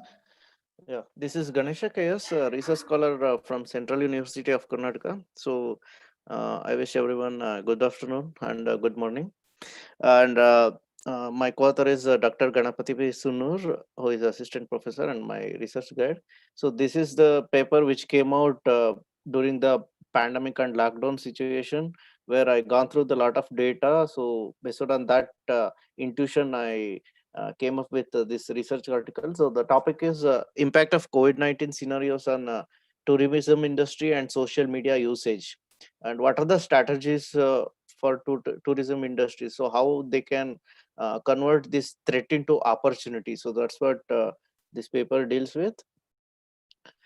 So the main keywords for this paper is COVID-19. As we know, that is the thing which made this idea, and social media, tourism, and the lockdown situation which is uh, there in most of the countries, and coronavirus, which was the primary reason. So the variables are COVID-19 and what is the impact of COVID-19 and tourism and social media usage. So the research gap is many people wrote about, the many articles came about COVID-19 and other things. So here the theme is whether social media, usage of social media can act as a catalyst and supplement for the tourism business to overcome the maintain the ill effects of this crisis. Uh, by going through the all the studies, so we came to know that whether we can use social media as a catalyst to grow for the future, to maintain the tourism business growing, and to make the business to stand where it was earlier before the pandemic. So the objective of the study is to analyze the impact of COVID-19 scenarios on tourism industry, so how it is impacted, and most of the people know that, and still we are coming with the data, and to examine the social media usage, so how it has changed after the pandemic or how it is going, and make it a strategy to overcome the negative effect on the tourism industry. So what are the negative effects which was caused by the pandemics to the tourism industry, and how we can use the social media as a catalyst for that. So the methodology is disk research methodology, which consists of secondary data only. So, and the sample is data is taken by the secondary data, so no primary samples has not been taken, that is a limitation. And the data sources are union WTO and Statista and other sources. So the study has been also referred with the several research articles. And tools is it's a simple percentage analysis and the graph charts. So the first we'll see, look towards the what is the impact of COVID-19 scenarios on the tourism industry. So as per the WTO source, so the international arrivals, so initially they estimated that in 2019 it was at a very high stage, and they were estimating 2020 to be a very big opportunity for tourism industry. But what happened, suddenly it gone down, it gone down to very high level. So this graph shows that what is the impact it was happened with respect to the previous pandemics. In 2001 the 9/11 event happened, but tourism reduced to 0.1%, whereas in 2003 it's almost 0%, and in 2009 when several pandemics or swine flu, all those diseases came, it reduced it to minus 4%. In the present scenario, so the predictions were earlier it was minus 58% and then minus 78. The scenario is minus 78%. The reduction in the people's arrival, international arrival to the particular countries, reduce it to minus 78%. So as per the, so there is a huge drop in the tourist arrivals, and it will be continuing till the, when there is a lockdown it was huge, and now it is literally opening. So the lockdown is getting opened, but people are fearing. But in country like India, people already started moving to the tourist places, but still it has a international tourist arrival, it's a very big step. because flights, international flights are not that much operative. So it will be tricky situation till vaccination and all. And next one is future scenarios. What may happen? So WTO predicted that it has dropped to minus 57% in April, and in September it will go down to minus 70% compared to the previous year. Even if it is in December presently, it will go down to minus 78% compared to the other things. But it has to be start now to up the ladder. So now, at least in December, it has to be opened up so that the tourism business can start recovering. And the changes in revenue, as we know, in 2019 it was 6,85,065 rupees dollars, and original forecasted was for 2020, the initial forecast was 7 lakh dollars, but it has came down to 4 lakh 47, the as per the laws of 2 lakhs plus dollars. So that is as per the source came from the Statista. So the original forecast has been came down, and there is a huge loss in the tourism industry all over the world, and it has led to the downfall in the industry. There is a lot of unemployment creation because of the loss. The hotels got stopped, the tourism places got locked, so the people didn't went out of the home, so the tourism places and tourism revenue has came down. And when it go to the next part, that is social media. So as per the global Webinars survey, so the worldwide, when they asked the how much media consumption, so people started watching more news coverage because of the pandemic, and watch movies and the TV shows, and spending time on the social media. So they are in the messenger social media also in the upper limit. And country wise, if you see so there are different countries having the different level of social media consumption. And in respect to the social media, it stands in the uh, fourth and fifth position. So that make the people to be more aware of the news channels, and next more aware of the uh, films, and then go to the social media. So it's in the upper limit. And if you look at the survey, 35% of the complete respondents read more books. Okay.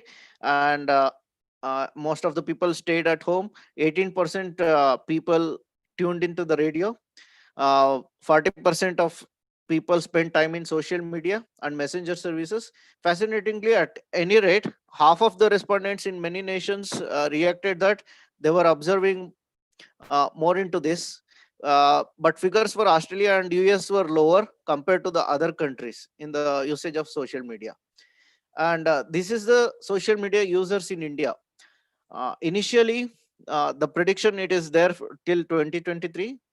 It's done by Statista, and now it's accounting to presently in 2023 76 millions, and it may go cross 447 millions in 2023. So there is a huge number of users, and users are growing in India. Social media users, every day new accounts created, people are coming into the social media to seek information, to seek entertainment. So it's in the upward trend. And when we look at the usage or time spent in social media during the pandemic time, during the uh, outbreak of the coronavirus in the January to February, where that much lockdown was not there, and the corona was not that much outburst, it was just 3.13. Whereas after March 21 to 27, so the hour spending changed from 3 hours to 4 hours, 4.34 hours, and March 28 to April 39, April 3, it came to 4.39 hours. So the exponential growth of the usage of social media has started in India. So this is the data of Indian social media usage from Jan to April. What is the implication of this data? So so data shows that there is a international tourism going down, and social media usage is increasing in most of the countries except few countries. So usage is increasing, and in India it is increasing heavily. So based on above findings, we can note that tourism industry is in big problem. To overcome this, many measures need to be taken by the stakeholders. It includes everyone: the tourism business, tourism researchers, tourism uh, uh, hotels, the tourists, everyone. So to create an awareness, promote destinations, government and tourist operators need to take initiative. So there should be more deliberations, advertisement on the social media. Even if you take the example of India, the government of India, Ministry of Tourism has started an initiative called as Dekho Apna Desh, where the virtually all the people will be logged into a Zoom link, and then the authorities will show about a particular place. So it has been quite successful, but it was there for a particular online platform. It should have been moved to the social media also. So my suggestion is, we have social media, we have immersive technologies. There is one time pandemic is there, and stakeholders should be attached with social media, and through social media tourism can start advertising as we have more number of users. And we can use the immersive technologies like augmented reality, virtual reality, and mixed reality, by combining them with, blending them with the social media, and increase the experience of the tourists. So whatever they're experiencing, that needs to be increased. And whenever the pandemic situation happens, when the regular tourism is not happening, the traditional way of tourism, we can shift to the social media, using the social media, so to create awareness, and then use the immersive technologies to to increase the uh, experience of the tourists. So we can conclude that tourism business, it's in a challenging situation, but it's also an opportunity. Every challenge has to be turned into opportunity. So in this kind of situation, social media will be a better tool to be in touch with tourists. Even if the tourists are not coming to the tourism, you can be in touch with the tourist, you can stay with them through the social media. So tourism business should try to convey this, what are the threat is there, that has to be turned into opportunity. So they can use online platform for advertisement, creating awareness about tourism process and destination. So these are my suggestions. Thank you. Okay, so congratulations, Mr. Ganesha. Your paper concerning how social media can be viewed as a solution for the COVID impact. There is no doubt to say that we face a severe impact, and financially tourism was raised. You mentioned in your paper I read yesterday that people definitely stay at home and they have plenty of time watching TV and being at the social media and computers. At the present time, what we face is the fear of traveling.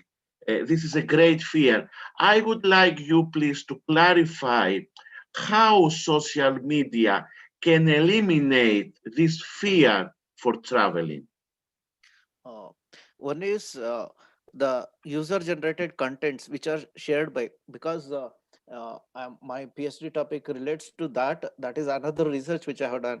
So there I got a result that people trust more towards the user generated content than the marketer or the opinion leaders. Because of that, especially in tourism. So what other people who are traveling to a particular destination now, in India it's actually opened up. So when the people travels, when they share the positive stories in the social media, so whether it is safe, what are the measures they have taken, how much safer this environment, this particular destination, whether it is safe or not. So once that happens, when the people say that yes, we are healthy, we went and came back, we didn't got any diseases, everything was arranged neatly. So once that information goes into a tourist mind, so people will start move again. So it's the role of more of the tourism business should make whoever tourist visit to share whatever they experience, either positive or negative. So the other tourist will have the information, and they will feel okay whether we have to move or not. So most of the cases people got inspired, and we have seen there are Facebook groups in the tourism groups where in India already people started moving, and a lot of people inquiring how it is going, what are the procedures, how to stay, where to stay. So that is my solution. We have to have a check on those contents. Okay, thank you, sir. Thank you. Do you have a breakdown between social media? Because social media is a wide term, and communication during COVID definitely went up on systems if you include them as social media, which is a question by definition. For example, WhatsApp increased a lot, but you can consider this as social media, not a social media. So while for promotional purpose, probably other channels are more useful, but they were not the ones that went up in COVID. So just to clarify, or also the suggestion for making your results more practical and more useful for the tourism sector, it would be good to have a breakdown, not just general term, but by type of channel. Yeah, I think I have a primary research for my doctor. So for PhD, so where it says people use more of Facebook and Instagram for tourism purpose. People use Facebook and Instagram followed by Twitter. And compared to other social media sites like Pinterest, and this is data is exclusively for Indian this thing. And in general also most of the time after this corona outbreak, the usage of Instagram and Facebook has increased. It's a time of usage, the people spend more time on Instagram and Facebook as far as social media. As far as messenger apps concerned, yeah, WhatsApp is ahead of others. Ganesha, I also have a couple of observations. Yes, sir. One, like, while trying to, relate impact of COVID on tourism industry and social media as a solution, when you say, put it like this, suggests that probably social media is a solution to bring back tourism to the pre-COVID levels. I have my doubts about it. One, let us understand that in spite of COVID, that is before COVID also, I mean, digitization or digital media was in place, and everyone was, supporting this idea that we should use a digital marketing channel and other things.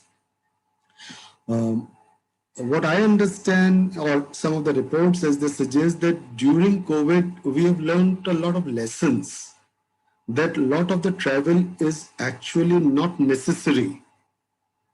So even after COVID, because when you say Facebook, Instagram for tourism, you're primarily talking about leisure-based tourism. Whereas you need to factor in business travel also, I mean, as the definition of tourism. Globally, it accounts for around 35% of the travel. In India, it contributes to more than 65% of the travel. And the lessons that we have learned during COVID, say for example, a PhD interview.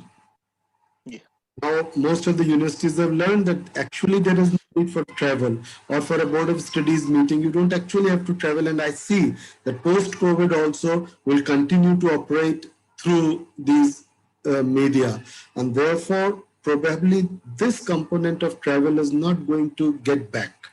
So, I don't know. The other thing is that Dekho Apna Desh or virtual tourism or immersive technologies are probably, I mean, as I look at it, is a substitute for not being able to travel. And what I feel is that, yes, it's going to encourage and trigger, motivate some people to travel more, but probably on the flip side, it is also going to substitute real travel. I think my point. So now Yeah. about the world, sitting in my home, why should I travel? I don't know. I'm not sure about this, but probably this is also going to be an effect of, more immersive and more experiential technologies that we're using. So I have my reservations if, these technologies are going to do it. And yes, the role of social media in promoting tourism was very much there even before, the COVID pandemic. So just a couple of observations. Okay. Okay. Okay, so I think Ms. Milo Yaja has already joined this session. So ma'am, could you please share PPT with us?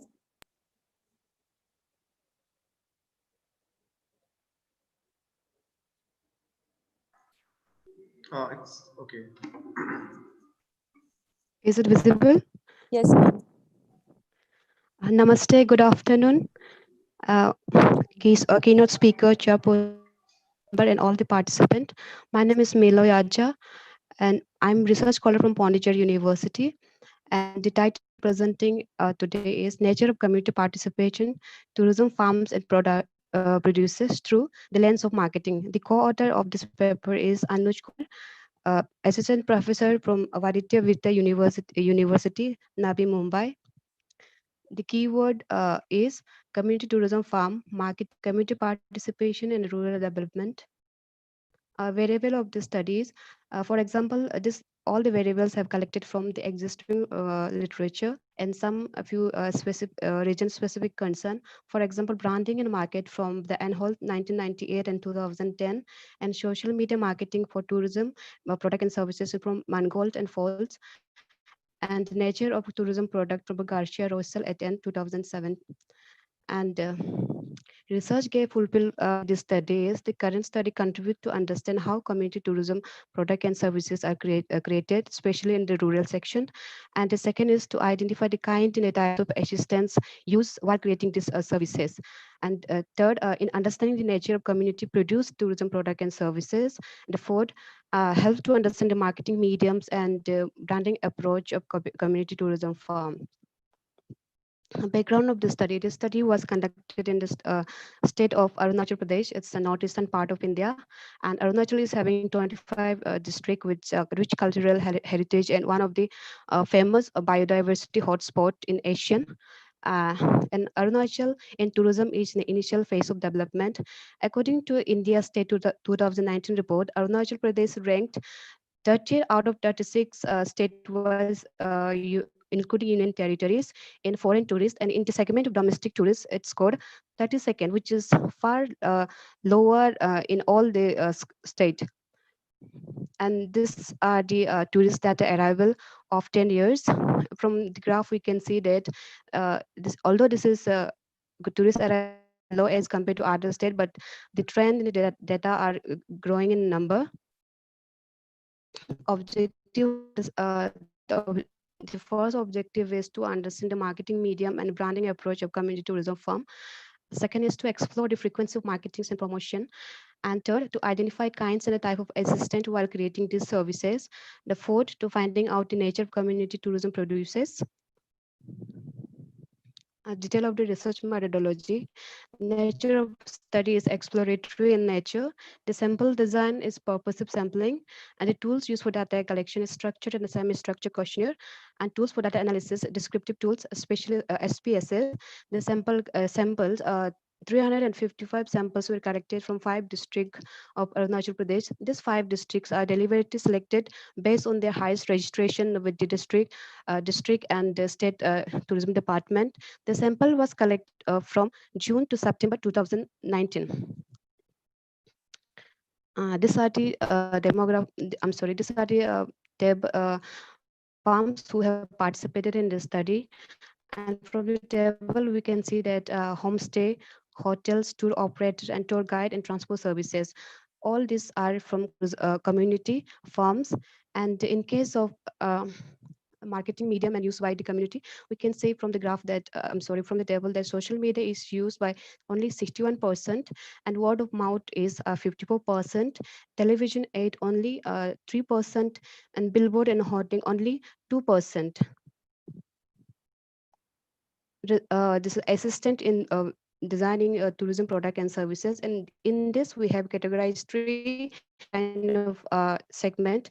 One is to the initial design of the product and services, and the third is fixing the price of the tourism services, and third is who promote the tourism services. And we can see that in the first segment, the self or no external assistant, we can see that 86% are under a self, and through the private consultant only 5%, and through the government official assistant it's 9%. And in the second segment, for the prices it's 87% and 62% in both the private and official assistants.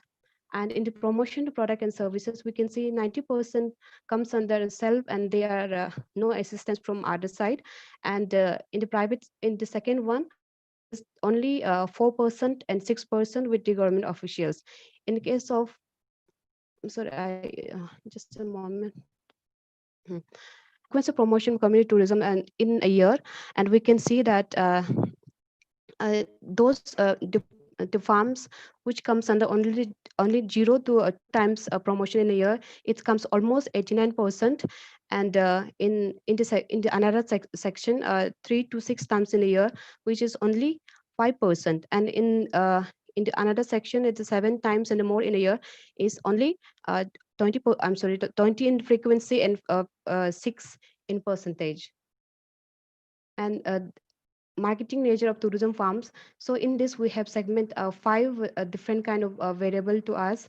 We have considered the number one is branding approach and branding identification used by the community tourism. And in the first is we have asked in a dichotomous manner where yes or no. So we can see in the yes segment only 42%. And in the having sales target in their farm is 3%. And in marketing strategy only 10%. And in association and collaboration with the farm with other service farm in the region, it is scored high. It's almost 81%. And when asked whether they consider tourist interest while designing product and services, and it's scored 90%, which is very high. So results and finding.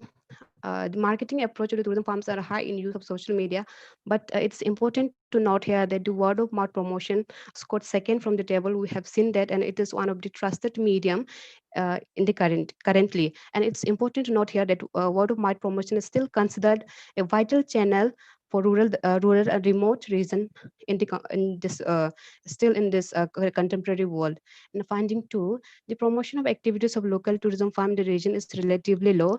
This could be one of the reasons that many services providers believe firmly in the value of word of mouth, and this is supported by the interview, face-to-face interview which I have given in the paper.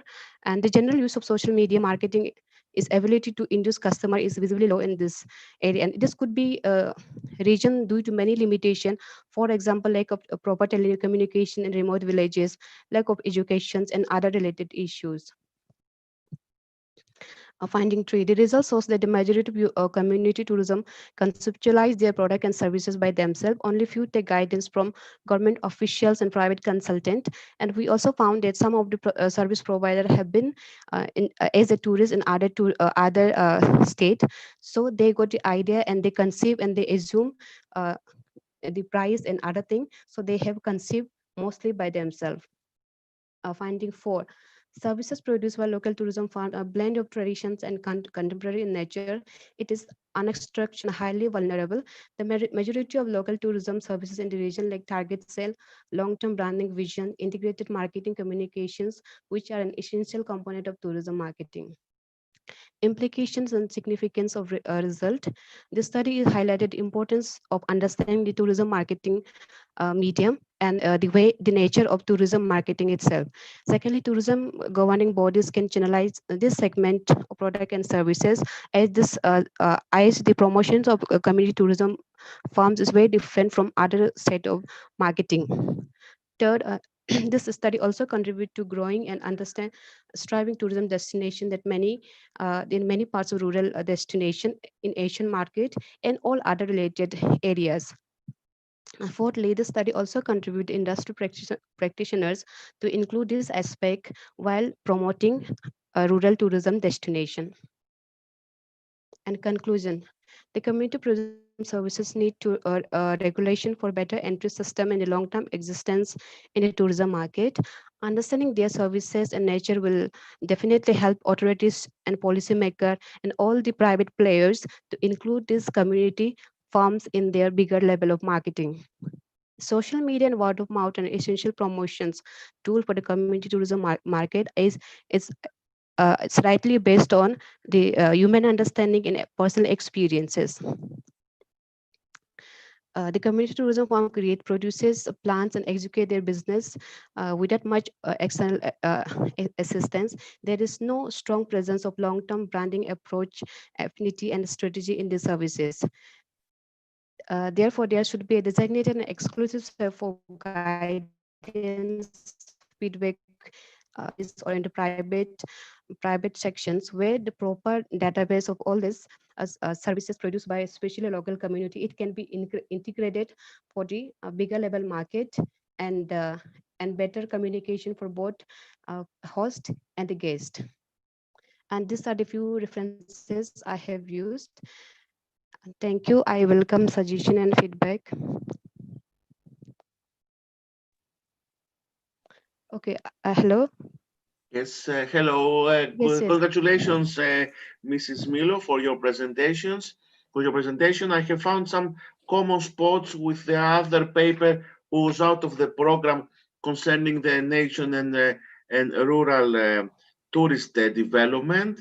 You mentioned as well that there is lack of promotion in some local firms and local rural areas or future tourist destinations. I have to ask if you have spotted, if you have crossed your mind, if you have estimated concerning the sustainability philosophy, if you have estimated the amount of tourists, the capacity that can be served in these local areas, in these tiny rural areas, in order not to change the scenery, in order not to change the philosophy, in order not to change the structure of the village.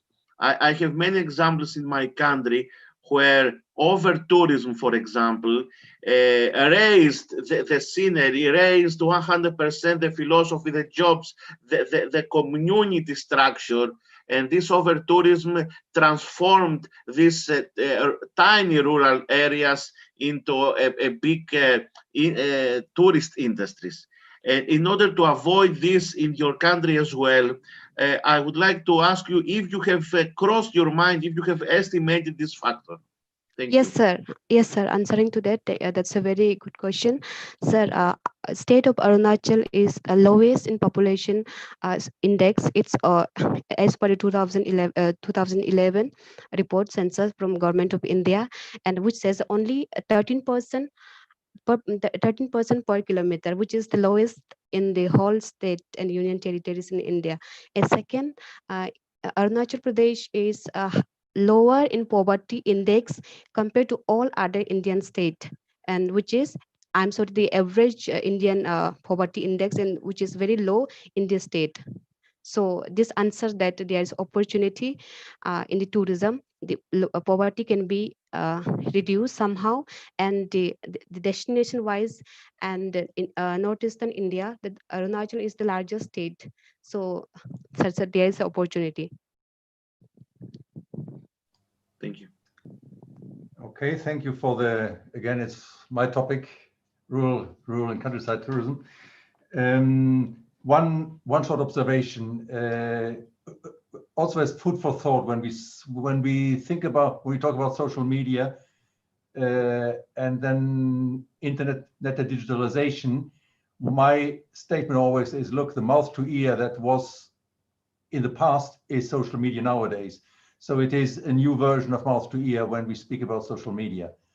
It's still based on the peer group experience, on that I'm in the network of people that think similar to me, which is exactly what is behind the mouth to ear.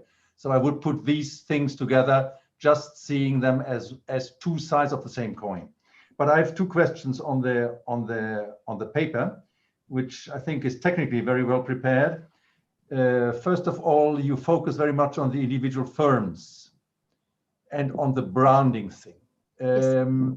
We have a experience happening in Europe. I don't know how far this is transferable, of course, but brands are very much told by internet gurus that they are the future. We find that this works in a certain way if it reflects consumer perception, which means the branding as such, like it happened in the hotel sector in the past, is not working anymore. The chains that worked on a specific brand within a homogeneous product like hotel accommodation are out. Branding needs to be based on consumer expectation, on segmentation. So I would be careful to look very much at branding unless it's creating your own image, but that's a different thing than a branding. What yes, I would suggest, or maybe you can develop more, is the need of a management in the destination management, working together. You state that the firms, according to what they tell, they already work together on marketing purposes. Yes, sir. How far does this go, and how deep does this cooperation go to really reach something that we would call a destination management structure? Call it DMO, call it DMS, but this is probably more important for development, especially in rural areas, than the individual branding, the branding of the destination, the clear-cut image of the destination, and make things work on the destination level. And the second question, you mention on one side regulation. I would be careful about regulation, because as soon as we have the administration moving into this kind of thing, it usually kills initiative rather than promotes it. But yes, very important, you mentioned guidance services. What do we understand by this? What are experiences, and how would you think a good guidance service could be structured? Thank you. Yes, sir. That's an important point to be, sir, for the destination association in the marketing. So I took almost 6 to 7 months to collect this data in different timing. So to the personal interview, I got to know that there are services, for example, homestay and a hotel in the remote places. So they are not aware themselves how to, and because of that, they do not come under the radar of the tourists. So even tourists do not know where are the services. So there is a gap to connect all these things. So we need some kind of assistant and collaboration kind of work, which I also mentioned in the one point, that association is also important, because in the rural area, in the segment, it's a tribal region. So many people, they do not know how to connect. So especially when I compared who have association, who doesn't have an association, with a few personal interview, and I got to know who have higher level of association and touch from the other state and other players, they are more satisfied, sir. So in that way, it is a good way, sir. And it cannot be generalized for all, but in this area, this can be considered, sir. And in terms of regulation, okay, sir. Yes, please. No, please go ahead. Complete. And one more question was left. This in case of regulation in the destination, yes, I agree that I have also mentioned special guidance cells should be there, especially for the community tourism participation. Most of the time, it happened that government will release the scheme, and it is not properly implemented, or there is some gap. Example, I can tell you from the from my personal experience with this service provider. The department is located in the capital, and there are a few district departments are there. So and having said that, the district of Arunachal Pradesh is very big, and those who are living in the higher remote, those who do not have much communication idea, they personally have to travel 7 to 8 hours just to meet officials. So it is a very challenging task for them. So there should be a region specific cells, sir, for that guidance.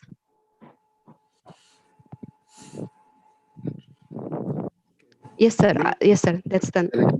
Again, based on what you presented and based on my experience interacting with the tourism officials in the state of Arunachal Pradesh, I had an opportunity to train the entire set of tourist information officers who were hired for the state. So they were sent to me for training. So based on my experience, one of the challenges that, it's just a comment. One of the challenges is that, call it an academic or a textbookish approach, call it the strategy thing. But one of the challenges that I feel is that there is no effort to identify segments. You said in the beginning, state of Arunachal Pradesh has a typical product offer, which I believe post-COVID would be more in demand. But the challenge is that the service providers, the government of Arunachal Pradesh, they do not know who and where the market is. So, when you spend time and effort and in promoting your products, it's a very, very generalized promotion. Whereas in a competitive environment like the one that we exist today, you need to know who your customers are, what exactly do they want, and then, send out your promotional messages or other things. You need to know, I'll build on what Ross said, that you need to know what your market is, where your brand is going to resonate, because yes, sir, marketing in any case is a cost to the company, is a cost to the service.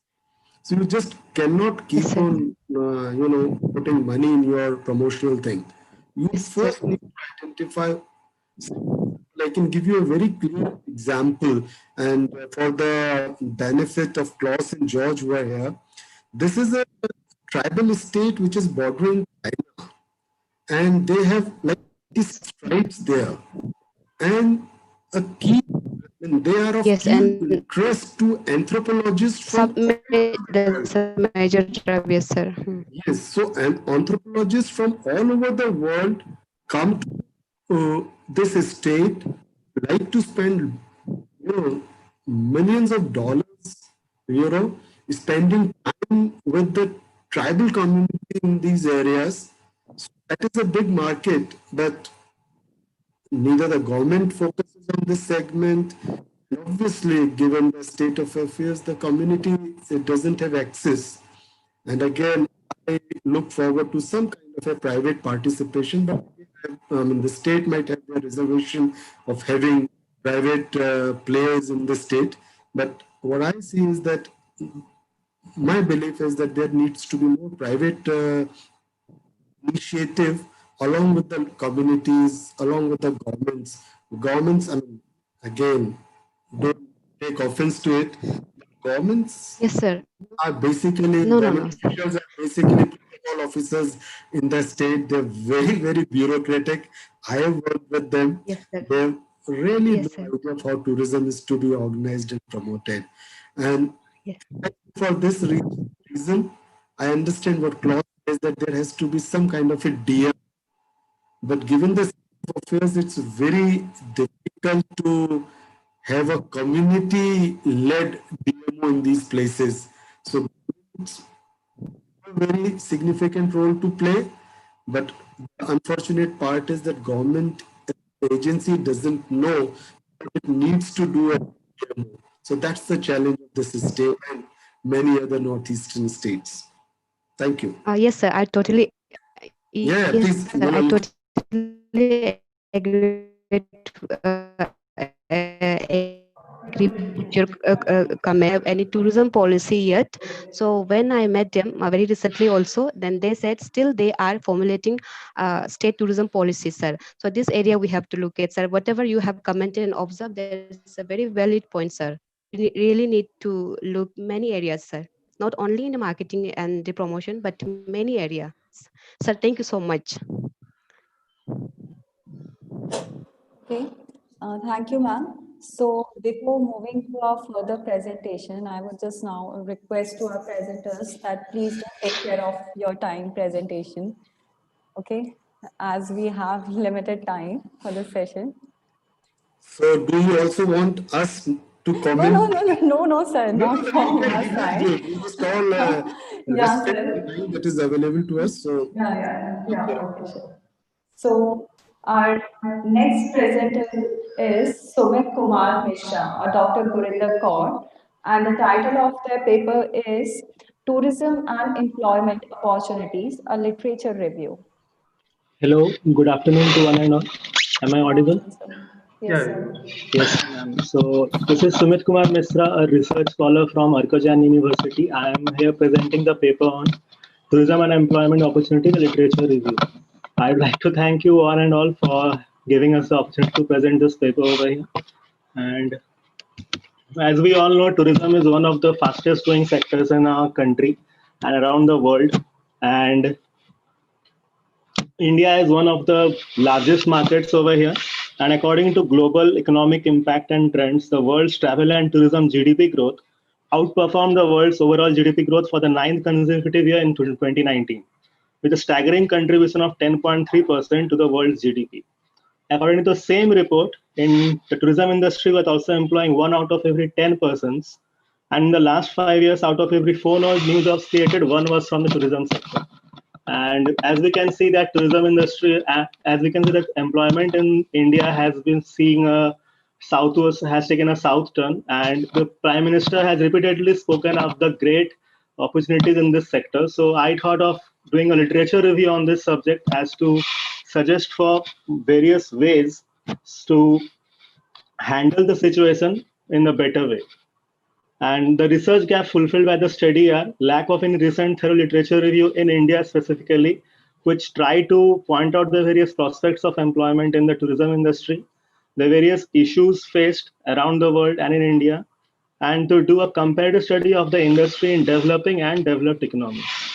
And the objectives are to analyze the various employment opportunities in the tourism industry and to understand the various challenges faced by the industry.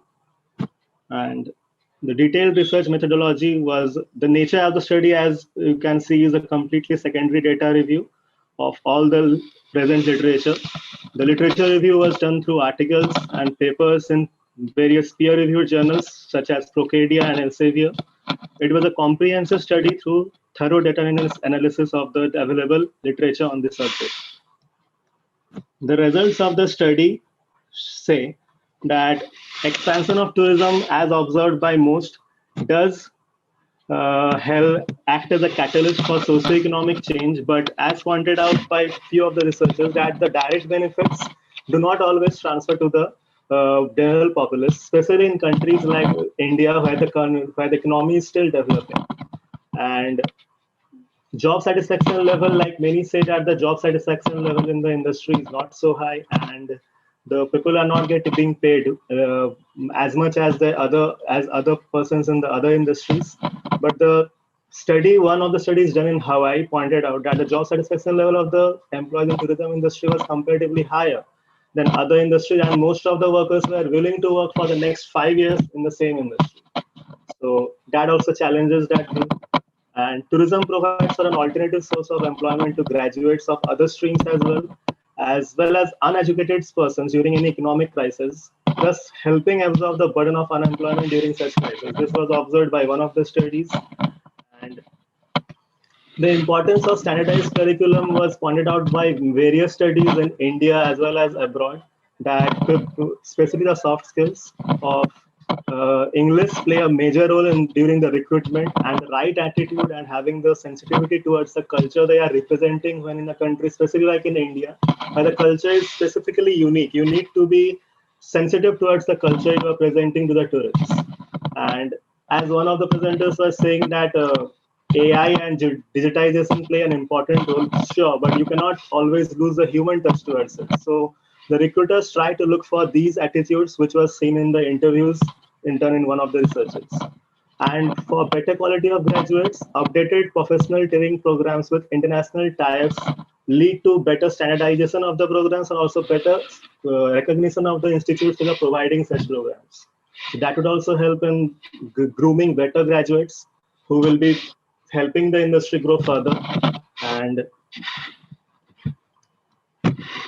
the spiritual and the unique nature of India was the spiritual and religious tourism, as was observed in one of the studies done in Rishikesh and Haridwar, where as Mr. Kloss in the study said in our session said that you may look at the various beautiful places in Arunachal Pradesh or Uttarakhand, but you may not exactly be appreciating that so much. But someone coming from a country like USA will be highly appreciating the unique culture of India. It was found during the interviews that tourists who come to India actually appreciate the traditional ways and the different journeys without any modern luxury, which needs to be undertaken, which they think needs to be undertaken to experience the peace and divinity of such places. And tourists in India also, in one of the studies through a questionnaire, it was found that most of the tourists in India want value for the money. Security during travels was pointed out as one of the major issues by at least 2 or 3 studies I found. And they wanted more good options for food and refreshments, with most preferring towards the historical sites over religious over modern natural sites. So the government should pay more attention towards renovating such UNESCO World Heritage sites and maintaining them properly, and rather than building new ones. So this could be one of the suggestions through finding suggestions through that. And ecotourism benefits was observed in this was a study done in Africa. Yeah. So the ecotourism benefits were viewed more positively by those who were younger and more educated and had higher household level income levels. And the benefits of the ecotourism were being directly transferred to the local populace. So they used to view the benefits ecotourism as more positively. Also in India, there was one study conducted at Bhitarkanika National Park in Odisha, where the interviews are conducted with locals as well forest officials. The forest officials pointed out that poverty was one of the main reasons behind the non-cooperation of locals. So as we can see, these 2 studies try to show the same point that income levels and all do have an impact on how the local population behaves when you are trying to promote local tourism in their regions. And India has indigenous healthcare. It has a history of indigenous healthcare providers like that of yoga and massage therapies and all. And although it is quite behind Southeast Asia, but still India needs to catch up on that. So it was found in a study done in India that indigenous healthcare providers were actually having work-life balance issues, but support from the supervisors and also alternative work arrangements helped them reduce the impacts of the work-life balance issues. Like they needed separate, more flexibility to work and different timings for their work. And also, it was found that local ownership and management leads to better and proper management of the ecotourism resources and less monetary leakages. So the implications are significance of the results. Tourism should involve the general and local population to better provide the tourists as well as experience to the tourists as well as uplift the society of that country. Especially as was seen of one study where the underdeveloped or the developing countries were actually not, the population in those countries were actually not at the receiving end of the direct benefits, and the poverty levels and the society was still not getting uplifted. The GDP was rising, but the society was still not getting uplifted. So the industry needs to focus to engage the local tourists, the local population as well. Also in India, in one of the studies, it was found that the local police needs to be better and the local population needs to help the tourists find places, and all local support is important. So this needs to be kept in mind to better try to involve the local population too. And Better education and training institutes and good internships play crucial roles to provide for better placements and increasing employability. Communication skills in English play a major role. This was pointed out at least in 3 to 4 studies and in India and other countries. And it does increase employability since English is the general language. I think it is the most spoken language in the world as the second language. So it should be included in the curriculum since school days so that we have better communication skills in the particular language. Government should increase the highly understaffed in Indian police force, which is a known fact to all of us, and perhaps appoint special 24/7 helplines with a focus team handling just tourism-related issues at places having high tourist footfalls, like places like Delhi or Rishikesh and Haridwar, these places which have high tourist footfall, like Kerala, these places, so that they may handle the issues better. Conclusion of the study is tourism is yes, sir. Yes, sir, is there any issue? Hello. Okay. Tourism is a driver of economic growth and it can help absorb India's high levels of employment, and government needs to increase the infrastructure supporting the industry, and government shouldn't just rely entirely on tourism to boost economic growth in the long term, since one of the studies I found it does negatively impact the gross real added value by decreasing exports, consumption and investments, and it does have a negative impact in the long run. Since it's a service sector, it is not actually directly producing any real tangible product. So this should not be a sole motivator for growth for any government in the world. That's the main reason. So one should focus on the primary as well as the secondary sector as well as tertiary sector, but tourism should not be the main driver for your economic growth. The research this research regarding employment and all would be also used for my further research during my PhD and all. So that's all. Any questions and all?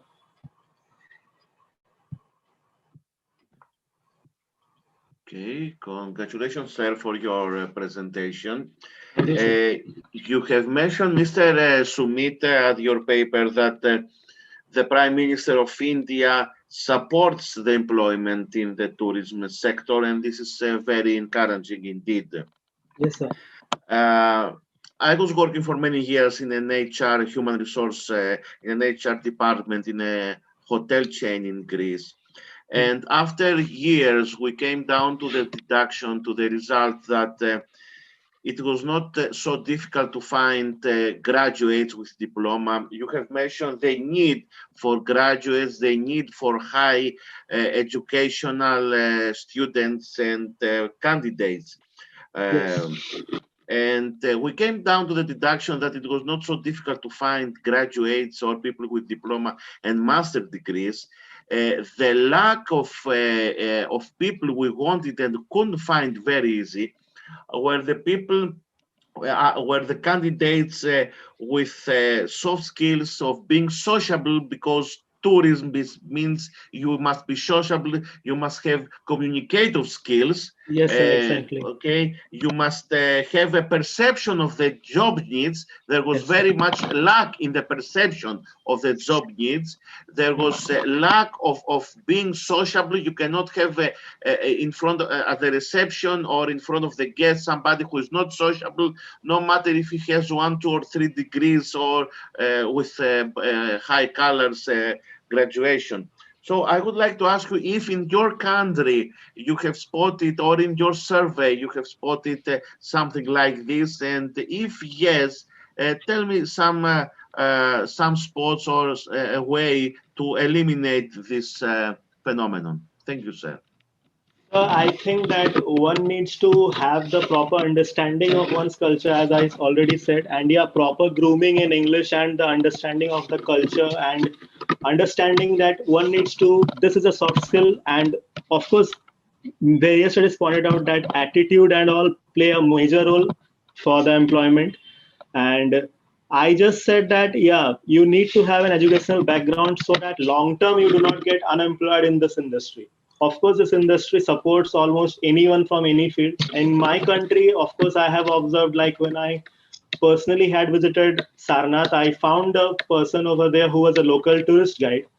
And he himself said that he was just a 10 plus pass graduate and he was working with the tourism industry, and he was really fine with the working style, and he was really so well aware of the various places that we were visiting.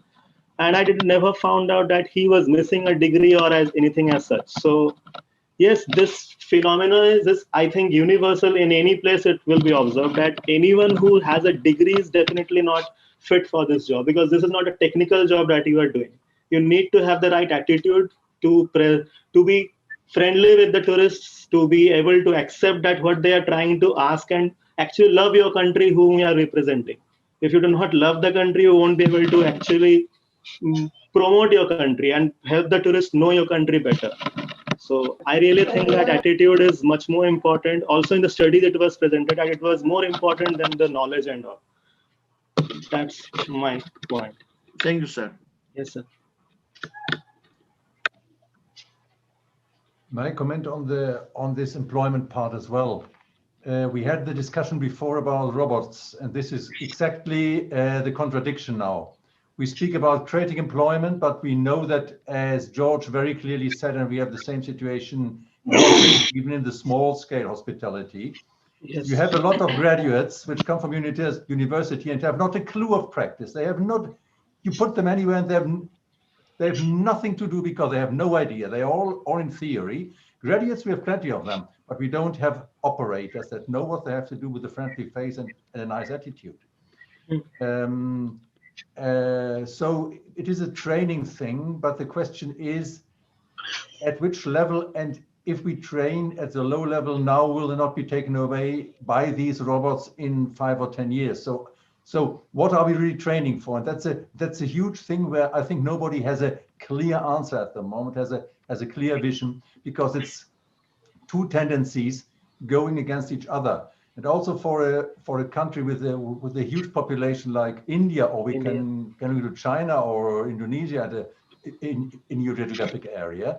Of course, you have the need, or Africa is even more urgent, to create jobs for a very young population, huge number of young population, to create jobs for them.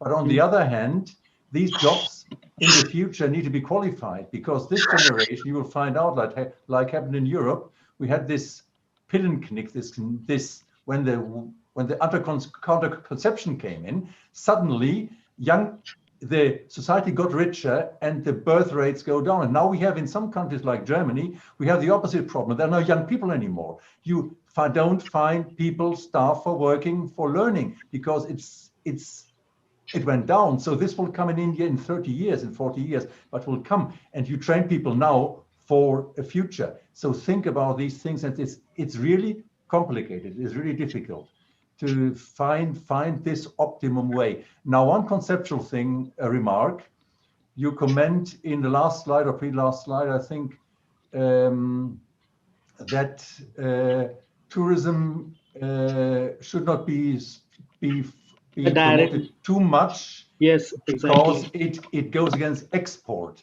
This is conceptually, as an economist, I can tell you that conceptually is not correct, because tourism is an export industry as well. It imports tourism, but it brings foreign currency for local resources, which is basically exporting. So from a financial and overall economy point of view, tourism is export. It's not import. Yes, sir. Yes, sir. Thank you for your views, sir. Thank you so much. A small comment, Sumit. Yes, sir. I don't know what stage your research is, but I think you should try for a more systematic review of literature. Yes, sir. Bibliometric analysis or a structured literature view. So go for that. Yeah, we can have the next presenter now. Thank you, sir. So our next presenters are like Ankit Dhambre and Dr. Varinder Singh Rana. And the title of their paper is A Study on Evaluating the Influence of Websites Quality and Content of Leisure Travelers Hotel Selection. Ma'am, I hope I'm audible and my presentation is visible. Yes, sir, you are audible as well as visible. Okay, ma'am. Very good afternoon, everyone. I am Ankit Dhambre, research scholar in City University, Ludhiana. First of all, I want to convey my sincere thanks to the Prestige Institute of Management, Gwalior, for giving me opportunity to present my paper on the topic, a study on evaluating the influence of websites quality and content on leisure travelers hotel selection. So this topic I had prepared under the guidance of Dr. Varinder Singh Rana, and sir is Dean and Professor in City University, Ludhiana. As we all know that internet has revolutionized the world, and for hotels, website is the soul of their advertising procedures and excellent source of information for customers.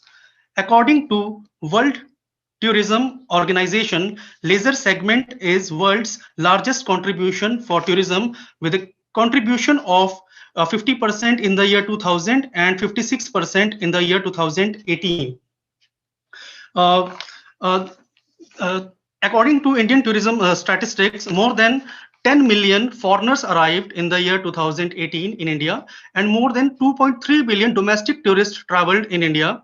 And majority of the foreigners tourists as well as of the domestic tourists were related to leisure travel.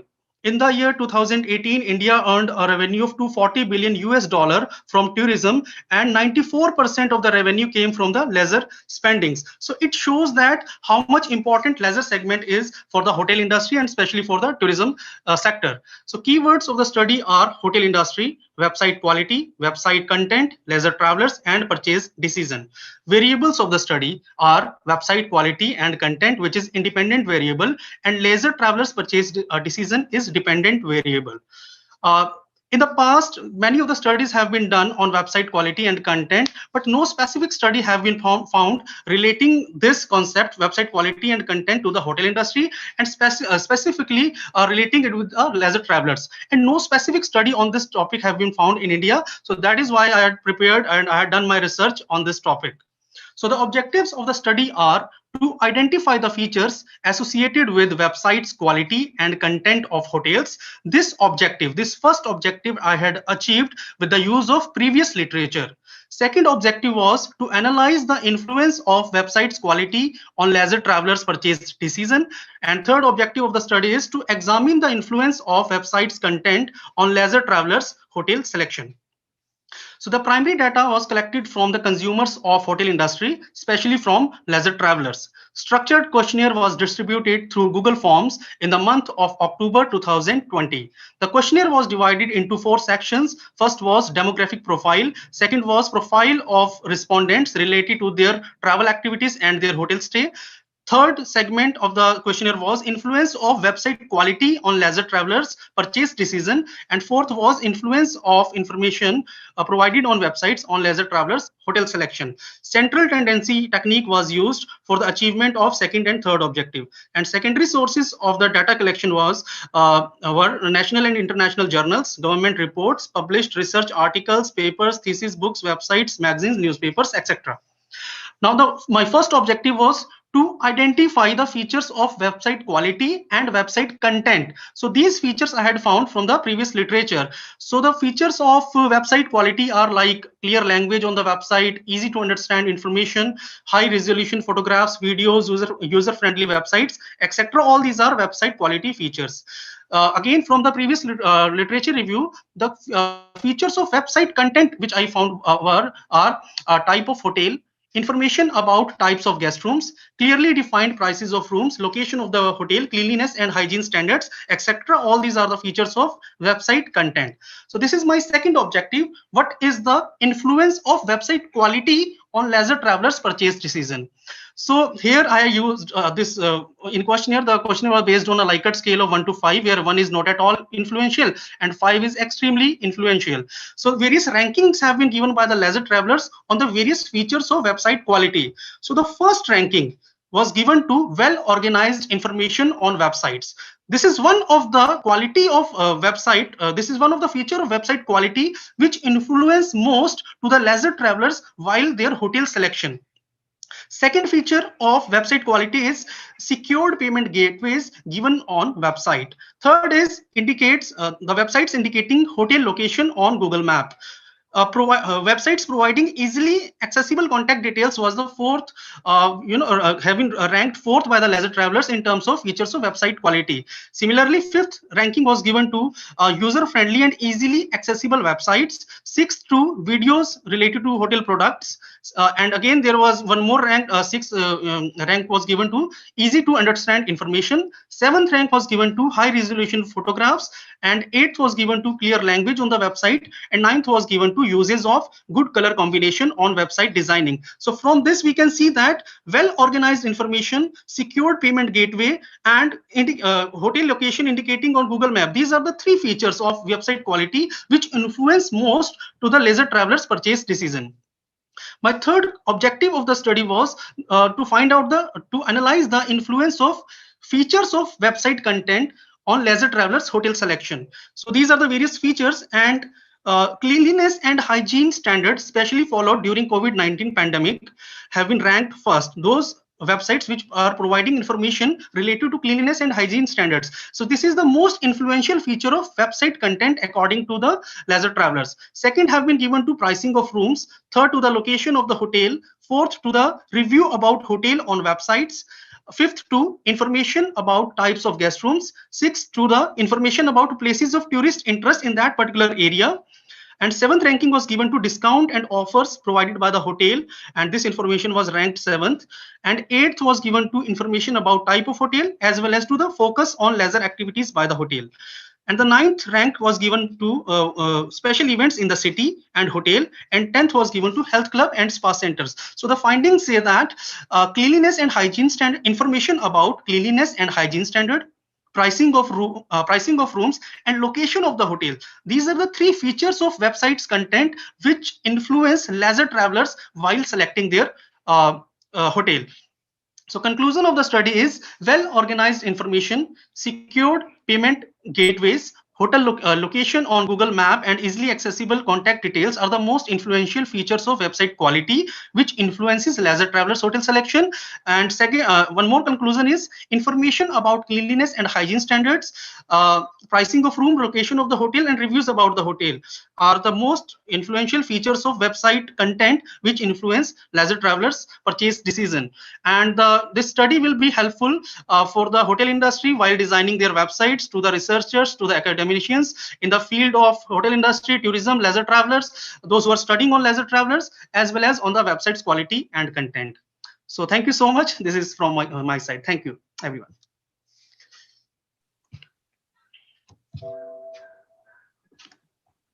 Thank you, sir, Mr. Ankit. It was I do see myself twice anyway.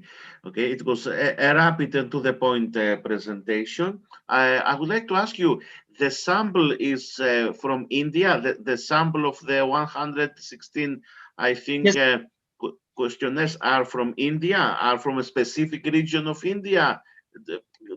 Do yes, you have any demographic characteristics of them? Yes.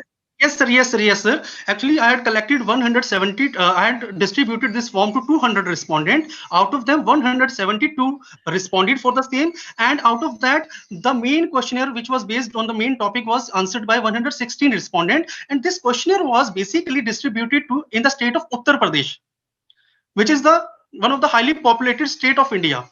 And Uttar Pradesh is ranked second in terms of domestic tourist arrival in India, and ranked third in terms of foreigners tourist arrival in India. So that is why the main respondents were from the state of Uttar Pradesh in India. So India people replied about domestic traveling in India, as I get it or not? Yes, sir. Actually, because they were, yes, sir. They were traveling to various states, and they were, again, Uttar Pradesh is one of the largest state of India, and there is a sites like Agra, which is famous for Taj Mahal, Allahabad, Varanasi. These are very historical sites. So people visit within the states, also within different districts, within different regions, and that is why, I mean, I had collected data from them. So it's a specific sample in a specific region with specific results. I don't have something to point apart from the COVID hygiene influential, that is number one in Europe. According to recent researches, is number one or at the top ranking list. I believe that even if COVID disappears tomorrow morning suddenly, like it came to our lives, the impact will not vanish. Like all the impacts from all the crises that the world faced, we will have to face a change to our everyday life. Okay, that's from me, Mr. Ankit. Well done. Thank you so much, sir. Thank you so much. Thank you. Little comment. I will forward this to my members as a result because it's quite interesting. Suggestion. I mean, the work is serious. The conclusions are straightforward because they come from a simple calculation and survey. Definitely the methodology looks good. I suggest or encourage you to replicate this in other areas, in other regions, and with a higher and more randomized sample, because at the moment it looks a bit more like a qualitative than a quantitative result, reliable, but still very interesting results, and congratulations. Thank you, sir. Thank you so much for your suggestions and for your comment. Thank you, sir. Sumit, I have some reservations. Ankit. One, you have only produced the mean values and you have not reported the standard deviation, so we don't know the variability of the sample. And the ranking, the way I look at it is that it is too quick to jump to those conclusions about the ranks, because you still need to test the significance, the statistical significance of the difference between the ranks. Because you selected a sample of whatever size it was. Maybe this sample, these are the results. That look at the values, they were very close to each other. Values. They were very close to knowing the values. Probably it's not fit to, jump to this conclusion that this is rank 1, 2, and 3. And then you said these are the 3 things that we should, or the company should consider. Why 3 things only? Why not the first 2 only? So the distance. Next, Chitralekha. This is Chitralekha. So the distance between the ranks need to be statistically significant. So I think it is just a bit too early to jump to those conclusions. I'm talking from a technical perspective. So that's my comment. Okay, sir. Sir, I'm totally agree with your comments and suggestions. Actually, sir, I'm very new in the field of research, and definitely it was lacking. The numbers were very close, so I can agree on your point. And definitely next time, whenever I will do my next research, I will put more emphasis on the research analysis part and on the more data other various testing which is required for this to make it more presentable. So thank you so much. I could make that out, and that is why I pointed that it's just the beginning of the research for you. Yes, so sir. Probably you should take care of that, right? Sure, sir. Thank you so much, sir. Thank you so much. We can have the next presenter now. Okay, so we have Ms. Chitralekha as our next presenter, and the title of his paper is Divulging Technological Footprints at Villas, Ecotourism in Maharashtra. Ma'am, please.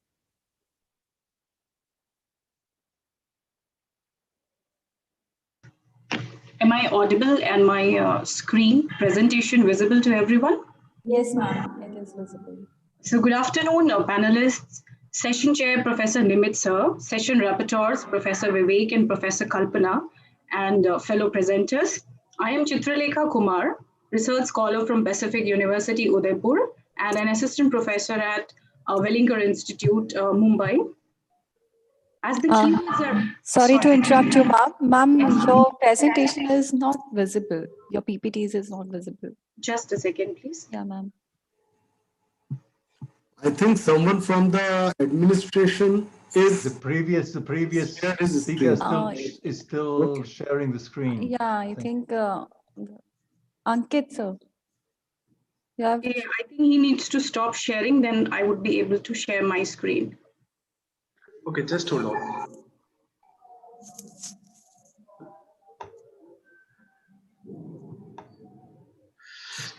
Okay, now you can share your screen, ma'am, please. Can you see it, sir? Yeah. Yeah, ma'am. Go ahead. Okay, thank you. So as the keywords are indicative, my paper is about the digital intervention at the Velas Village ecotourism development.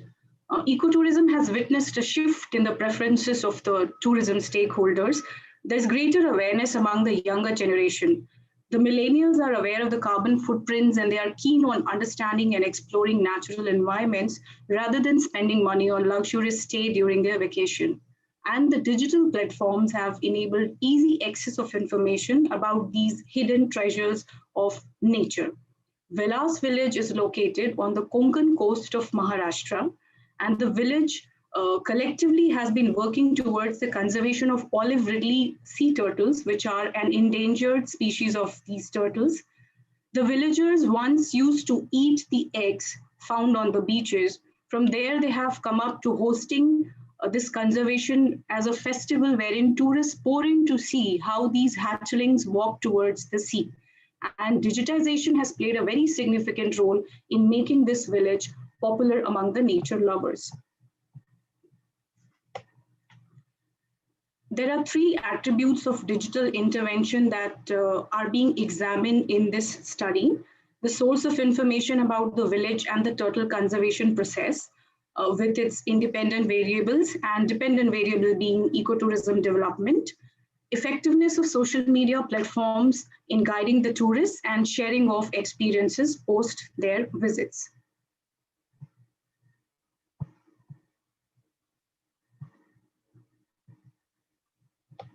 There are fragmented approaches when we talk about digital intervention and ecotourism study, when we look at the global platform. And when we come to the Indian domain and ecotourism linked to digital intervention, the literature is even more scanty. So my study is an attempt to bridge this gap by contributing bits of droplets of water into the big ocean, if I may say. This study in the domain of ecotourism in Indian context will help in understanding the various platforms of technology that led to ecotourism development process in this small village. So the purpose of this study was to understand the various technology-enabled processes that were included in strengthening the ecotourism services in this village. It aims to explore those three dimensions which are stated as objectives, and hypothesis is framed to fulfill those objectives with a descriptive study.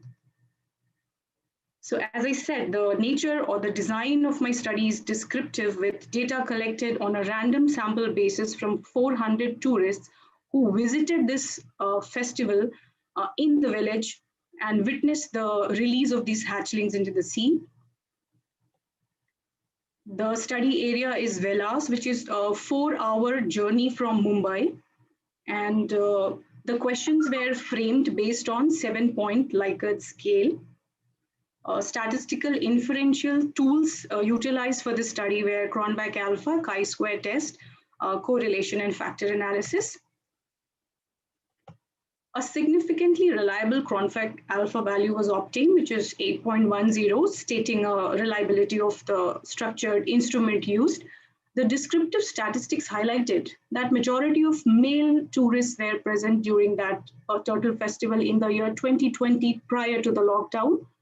Approximately 90% of the tourists were below 40 years of age, indicating the younger population being inclined to visit such places. And the tourists were mostly found to be graduate. 290 of them were unmarried, 110 married, and most of the tourists were employed in the private sector. Chi-square test was utilized to test these three hypotheses, and it was the results were significant that they had a relationship. These attributes under the three domains that I studied, they had a significant impact towards development of ecotourism in the village. And furthermore, to understand the relationship between these various variables which are taken, I utilized Pearson correlation. So it was found that the more the tourists used Facebook as the medium to share their ecotourism experiences, the more they considered blogs as an effective social media tool. travel agencies as source of information about the village, and Twitter as an effective social media tool were also found to be highly correlated. Similarly, experience sharing through tourism websites and planeta.com as an effective social media tool were found to be significantly correlated. Online social networks amongst the tourists and the villagers to share information, and Facebook as a means of sharing experiences were also found to be significantly correlated.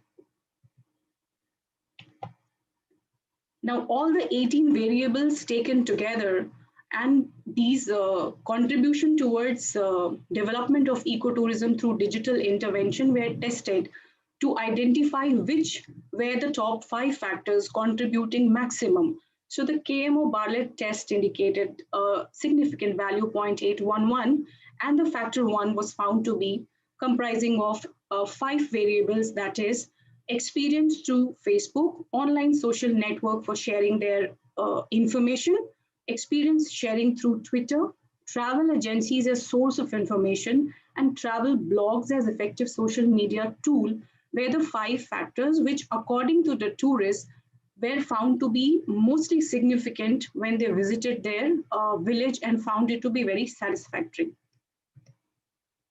Now, based on this data analysis, it was found that yes, integration of technology is definitely supporting the development of this model, which is being followed by this small village. They were able to create knowledge, and sharing of information about what is happening to the tourists became very easy. And there was support from Maharashtra Tourism Development Corporation, because this village is reflected on MTDC's website, which is making it more convenient for international as well as domestic tourists to understand that this village exists and this is what they follow. Also, it was found that the natives could post their accommodation options like homestays, Konkani food, or what kind of different cultural activities they perform. And through this digital platform, they could put their standard rates, and it became easier for tourists to book the rooms in advance and select the kind of food that they want. And tourists were also able to write descriptive experiences about the nature walks, what kind of life they experience in the village, the rangoli making art, walks on the beach, the nearby fort, cashew plantation, and everything was put in a lot of description along with some audios and pictures and videos. Also, these top 5 factors, which have emerged as an outcome of most contributing factors, were of a lot of importance to the tourists as well as the natives who were in the village. So this study is primarily giving implication towards these 4 factors or 4 key players which I have listed. One is tourists, who can look into what is happening in this village through the digital mode. They know and they can plan their vacation accordingly. So tourists must look into, prior to planning the vacation, they can also look at what is happening and how to reach there, what are the facilities available. It becomes beneficial for the tourists.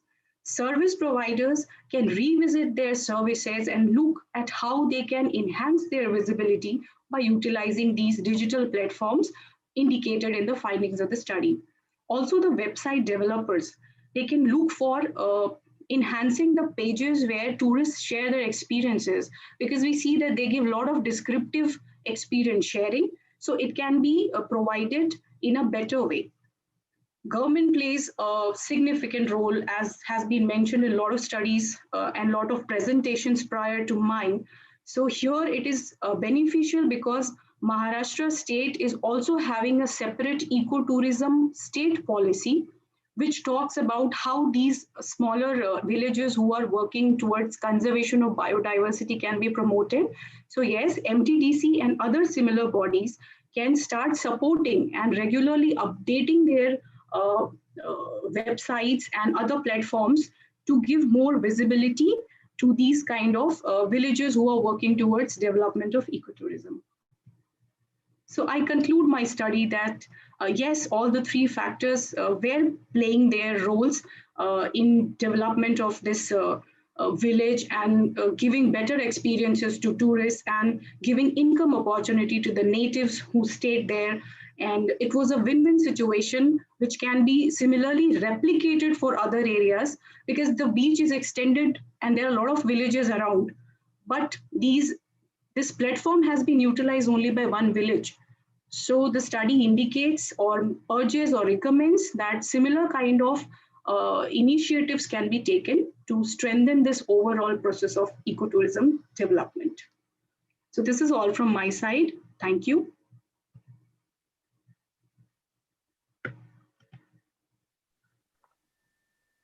Okay, thank you very much, dear Professor Chitaleka, if I pronounce it correct. By all means, you created the need to myself, if when I will visit your lovely country, to come to this village. Oh, please. I have the need to visit this village, even though I didn't see any photo, but according to your description, I have the need to visit this village.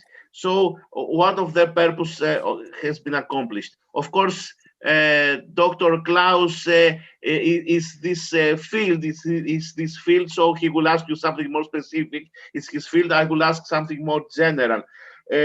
So, my dear, you told us about this Bright Festival with the 400 tourists. You describe this experience of the locals that share their rooms or share experiences with the tourists, because as we know lately, travelers want to be like locals, temporary locals, want to be locals for a short time of period. And I would like to ask you if for this village, if there is a sustainable project, if there is a project or a plan to avoid the over-tourism effect, so as not to destroy all these beautiful and attractive points you have mentioned. Thank you. Thank you for this question, sir. So yes, because sustainability is the next context. When we talk that yes, ecotourism development has happened, the next step is, are you going to make this process sustainable? So one very important measure which these villagers have taken is that they have zero infrastructure development policy. That means there's no hotels in the nearby area. And government is very, very supportive of this phenomenon, because infrastructure development, the construction might impact the environment and the Ridleys will not visit the beach. There is a likely chance that it might badly impact the environment. So the villagers, which is comprising of 3,500 people living in that village, they have opened up their houses as homestay. So it is economic benefit to them, as well as tourists can experience a very rural and homely kind of atmosphere. So this is one big measure which they have taken towards sustainability. I hope I have answered your question, sir. Yes, thank you very much, dear. Thank you. I have a couple of small questions or remarks. First, congratulations to the quantitative approach with all the parameters. I think also Nimit will have loved that compared with the previous one. It was really clearly defined what methodology was used, and from own experience of the research we did some years ago, I can only encourage everybody to use SPSS in all possible ways. It is quite amazing what you get out when you put in just a set of 400 or 500 survey replies to any survey, and you just click and say, make me a factor analysis or make me a cluster analysis or whatever functionalities you have in SPSS.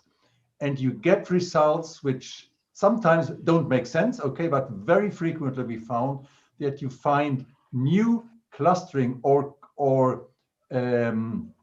data seemingly working together from a statistic point where you would not have thought about if you just look at the blank results as you normally receive them, as a statistic of how many people replied whatsoever.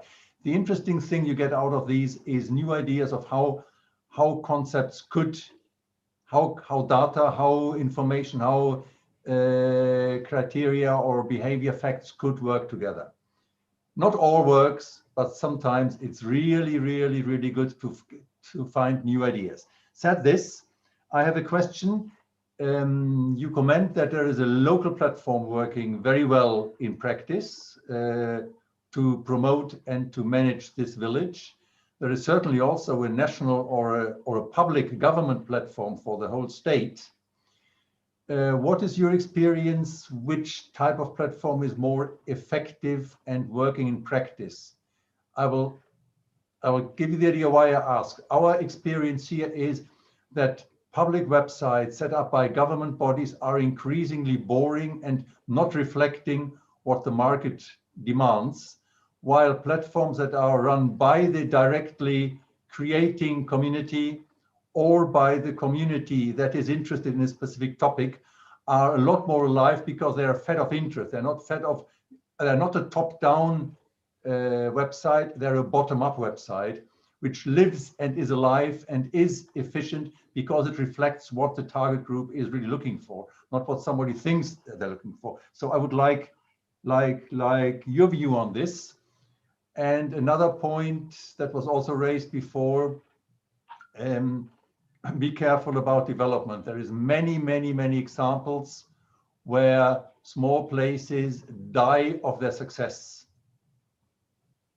But I can give you another way around, where you can say, okay, fine, but maybe this is something the community needs to decide. When you may have heard about a very famous tourism resort in the south of Spain, Torremolinos, beside of Malaga. It's one of the case studies beside of Benidorm of mass tourism, massified tourism. This place was a fisher village. You see a picture of this, photos of this place 60 years ago in 1958. There was one hotel, countryside, and a poor fisher village. Now you can say, okay, this completely changed, but it also gave a lot of employment opportunities for hundreds, literally hundreds of thousands of people in this region that before were poor and living on subsistence agriculture. So there is always a thing we need to think when we work in tourism, especially in nature tourism, in weak, in fragile systems. How far do we get to? How far really are we prepared to go with this? Where's the limit? But also maybe should we jump over the limit and change the full structure, because there are opportunities, depending on how you organize it nowadays, to combine a sustainable development with a certain way of, let's say it, controlled industrial tourism. I wouldn't call it mass tourism anymore, but yes, a controlled industrial tourism. Because otherwise you don't have economy of scale for many things that are needed to make a real difference for a wider community. So I just want to raise this as food for discussion, because we have always this trend recently to always to try to protect and to control and to keep low. But if we want tourism to make a difference for economy, we need numbers, we need figures, we need big numbers. And we need to think about how we can compatibilize these two views. Thank you. Thank you for the question and the suggestions and observations, sir. So the first question which you have put, like whether tourists would go for a public platform for viewing or understanding the place, or they would look for the government websites, because yes, it is true, sir, that it is boring. They do not have attractive, catchy visuals impact or audio impact. So here, as per the observation from my study, I want to highlight that the local natives within the state of Maharashtra, who are very versed with the local language, which is Marathi, for these domestic tourists within the state, they found MTDC, Maharashtra Tourism Development Corporation website is having Velas Village, means it's a big thing. So they would validate before visiting this village as compared to others and find that, okay, Velas is on MTDC's website, I would want to go here. But on the contrary, when you look at the tourists from different states of India and from the global arena, a lot of tourists who visit Mumbai, they go to Goa and various other places, they would definitely go for this, public domain. What is written on Facebook, what is on Twitter, and what do the people post on various other, blogs or planeta.com or various other platforms. So it is at a blended stage right now. Within the state, yes, MTDC's website is playing a key role in attracting the tourists to this village. And outside, these other social media platforms and digital platforms are helping the tourists to identify and reach out to this village. And so with respect to the second observation that you have made, yes, I think carrying capacity is the word which you wanted to refer to. When we are talking about sustainability, it is very important to understand where to limit and what to do next. So again, they are doing these initiatives are happening, like IIT Mumbai and an NGO from Germany. They have intervened, this village and the practice, and with this academic intervention, government support, locals working wholeheartedly towards development of ecotourism at this village, the process has become beautiful. They limit the number of tourists in one slot, which is taken to the beach. They do not allow tourists to take a walk or stroll in the evening in the beach area, which is known to be visited by these olive ridley turtles. So some small measures are being taken, and I think that in future more efforts will be taken. And so discussions are endless. It will go on, sir. But yes, they are doing beautiful. They are doing small steps, but they are this model. I believe I've been working in this village since 2016. So they have emerged from nowhere to this place. And I think similar, a little bit of effort can be taken at various other destinations. And I think things will improve and things will change for better. Thank you, sir. George, you hearing me? Yes, sir. Yes, sir. Yeah. So, George, the purpose of this presentation was to motivate you to come to India, right? Klaus was with us like 2 years back. So you must come to India. And Chitralekha, just a small comment. Yes, sir. Please also calculate Cronbach alpha for the 5 factors that you have extracted using the factor analysis, right? Okay, sir. You have a combined alpha for the 18 variables, which using the factor analysis, you extracted 5 factors. You need to also calculate the Cronbach alpha for each of the 5 factors, right? Okay, sir. Yeah. Noted, sir. Thank you. So, Kalpana, we can have the next presenter now.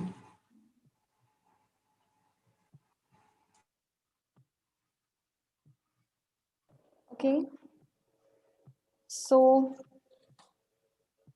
sir, can we proceed to our next presenters? Yeah, please. Yeah. Okay. So now we have Dr. Tanuja Kaushik, Dr. Sara Hussain, and Ms. Gagandeep Narula as our next presenters. And the paper is using the list of value for segmenting domestic women business travelers in the hospitality industry. So whosoever is present in the session, they may ma'am, we are there. Just give me a second. I'll be sharing my screen. Yeah, sure.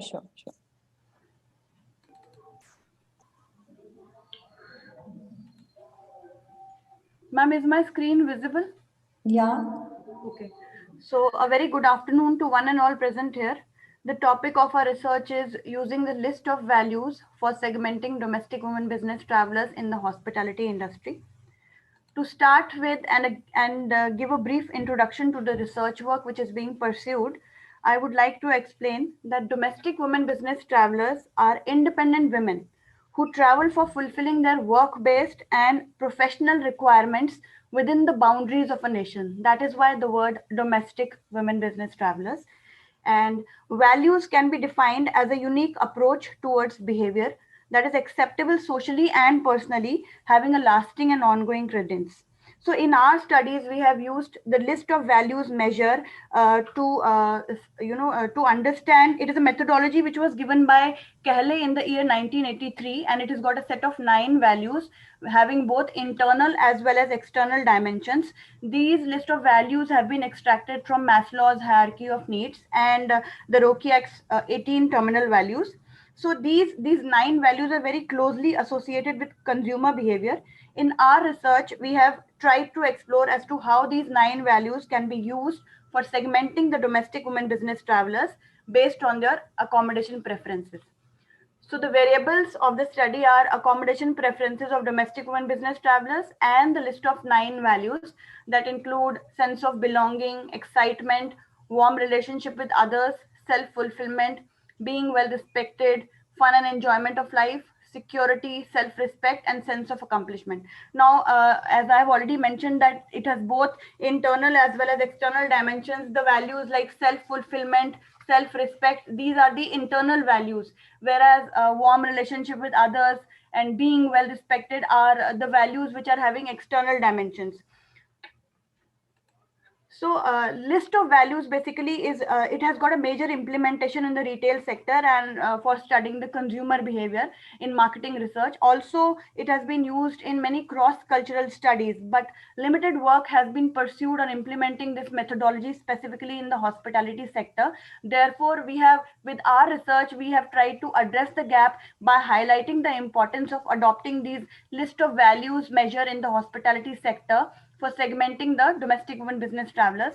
Also, the research is exploratory in nature, and it highlights as to how the application of list of values in the hospitality industry can augment and develop the views of hospitality management to understand what are the needs and behaviors of domestic women business travelers when they stay in a 5-star hotel, which would ultimately help the hospitality people to design new and innovative products for this very powerful market segment of women business travelers who are showing an increasing trend in the graph.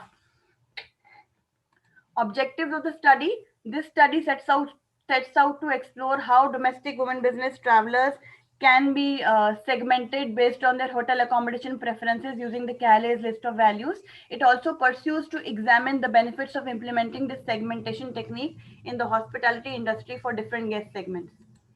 Basically, the study is inductive and exploratory in nature, and we have presented a narrative systematic review highlighting the importance of adopting this list of 9 values in hospitality industry for basically segmenting the domestic women business travelers. Also, the authors have critically reviewed 31 research articles wherein they have studied the different consumer markets where a list of values is already being used as a measure for segmenting and analyzing consumer behavior based on their preferences and similarities.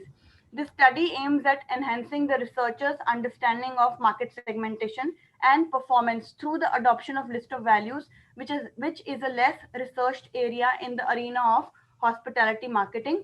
A comprehensive model has also been presented, which can be used as a framework by the hospitality management.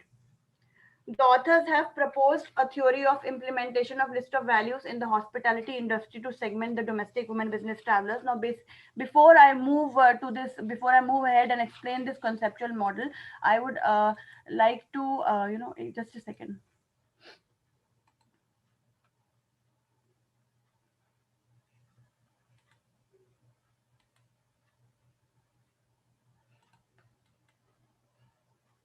I would just give me a second. I'm opening this hyperlink.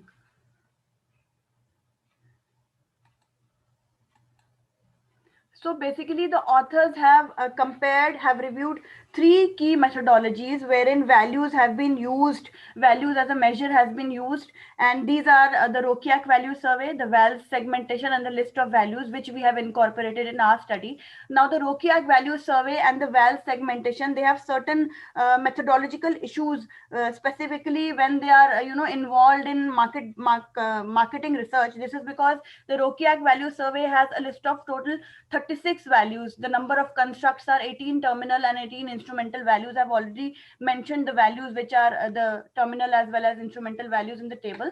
And these, it is a very cumbersome process for the consumer to rank these values. Also, as if I talk about the VAL segmentation, which is the values and lifestyle segmentation technique, it is more based on the demographic constructs, and it basically gives nine personality types. It is more biased because these 9 personality types are specifically analyzed on based on the US consumer market. So also, if as far as analysis is concerned, with the ROCIAC value survey and the VAL segmentation, we can perform ordinal and nominal analysis, whereas with the list of values, we can perform the cause and effect relationship also. And these list of values are very closely associated with the consumer behavior. They are relatable to consumers, so it is more it is more favorable to use the list of values as a measure for studying and understanding consumer behavior. So the authors have basically proposed a conceptual model wherein if we implement list of values in the hospitality industry to segment domestic women business travelers, it would be of great benefit. This because list of values as a measure will help the hospitality management people to design innovative products and services for consumption by this particular segment of domestic women business travelers.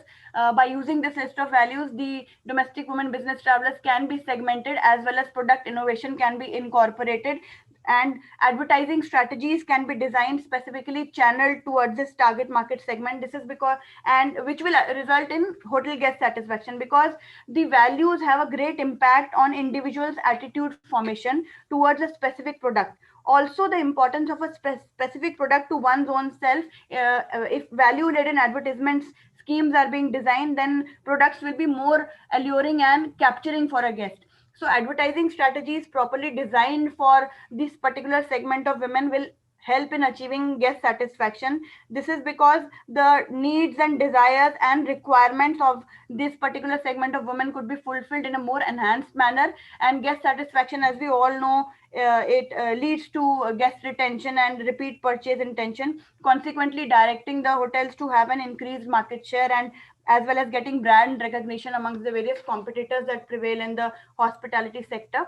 Implications and significance of results. LOV, list of values, is an important methodological approach, not only for consumer segmentation, but also for understanding target consumers in a superior manner. Consumer activities and preferences are inclined towards the personal values, making list of values a very important tool for the hospitality sector. Using list of values can not only help segment this particular market, but also help the hospitality marketers design new and innovative products using appropriate and suitable advertisement channels for promoting the same. So now list of values measure is very beneficial to the hotel management to design and scheme marketing strategies specifically channeled towards this particular segment of women by offering tailor-made experiences specific to fulfill their needs that vary from the their male counterparts. Since values can be used as a ground for analyzing guest performances impacting their hotel selection and purchase behavior. Now here I would like to explain that values have a direct impact on shaping the needs of domestic women business travelers, and the needs in turn have an impact on the hotel selection and purchase behavior of women. So it is very important that because the hotel industry should have a clear picture as to what exactly are the needs and requirements of this particular segment are, so that more innovative and more novel products and services can be offered to this particular segment of women, which so that is why I am emphasizing on the fact that advertisements which are more relied on the values concerned with this with the domestic women business travelers will help in achieving guest satisfaction. Thank you.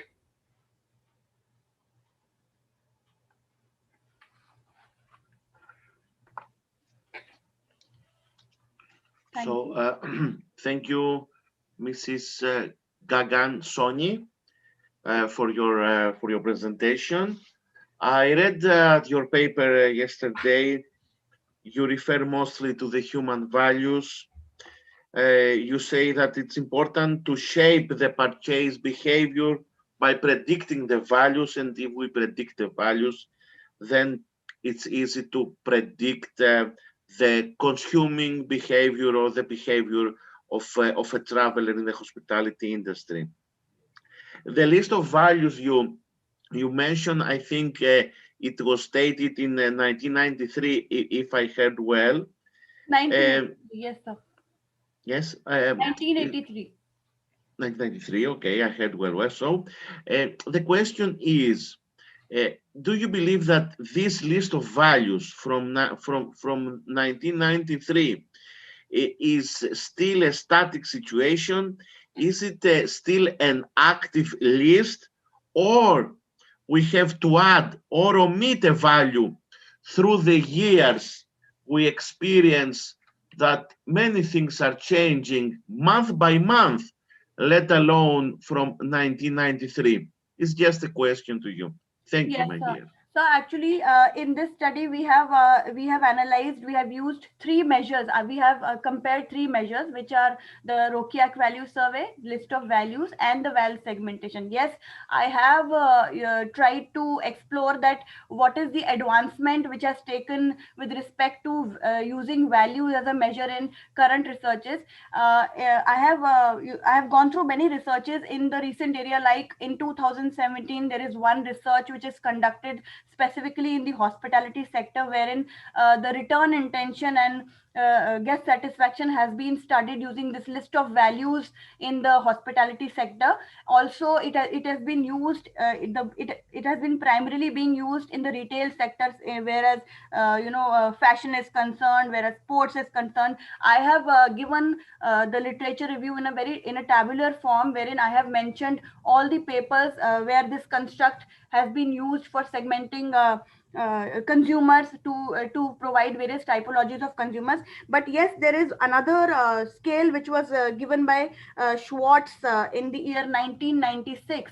So that when compared with the list of values, though I have not included this scale in my study, this Schwartz this theory of human values, which was given in the year 1996, it is again a very cumbersome process, because it has a list of 10 values.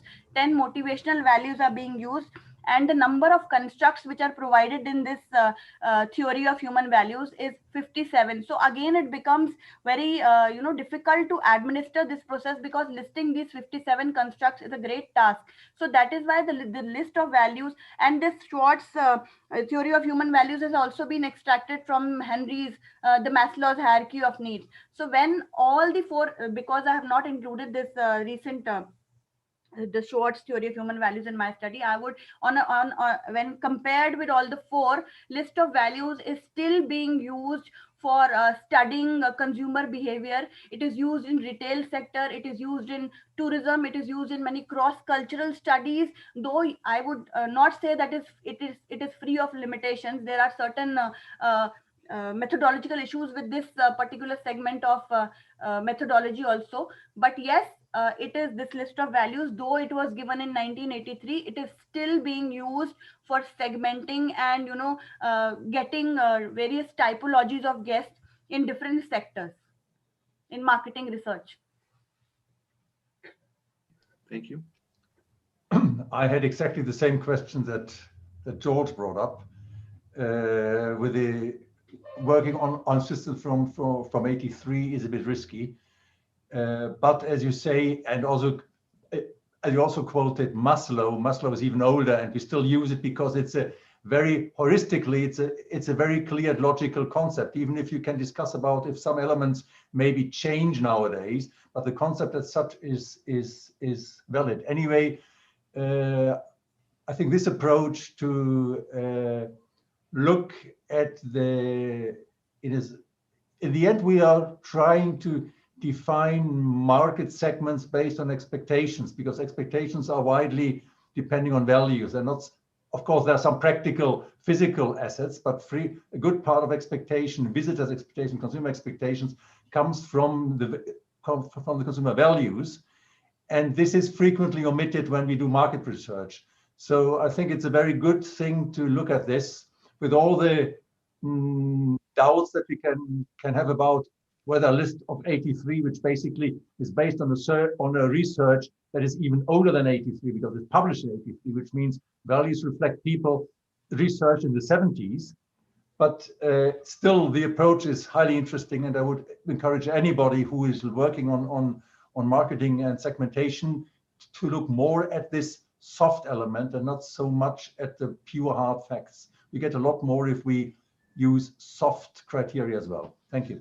And congratulations for the work. Thank you, sir. I would also like to mention here that, there are certain personal values which are associated when a hotel guest, he or she goes to stay in a 5-star hotel. There are certain benefits which a person seeks from a hotel, and these are directly related to the values which a guest is having. So that is why I have used this measure, and I checked that whether this measure is still being used in segmenting and getting different typologies of customer as far as marketing research is concerned. So that is the main reason using this construct in my study. Thank you. Okay. Gagan, thank you for your presentation. I have no questions for you. A good presentation. And I would also like to thank all the presenters for bringing in good subjects for discussion.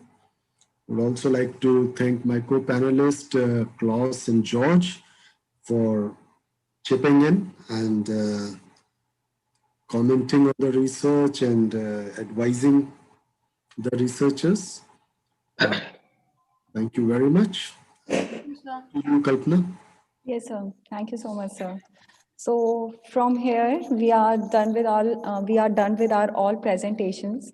So if anyone among you, sir, among panel members, if anyone among you want to give any kind of remarks to us, so would be welcome. If I may, sorry, yes. George, please, George. Yeah, sir. If I may, I was honored to participate this panel.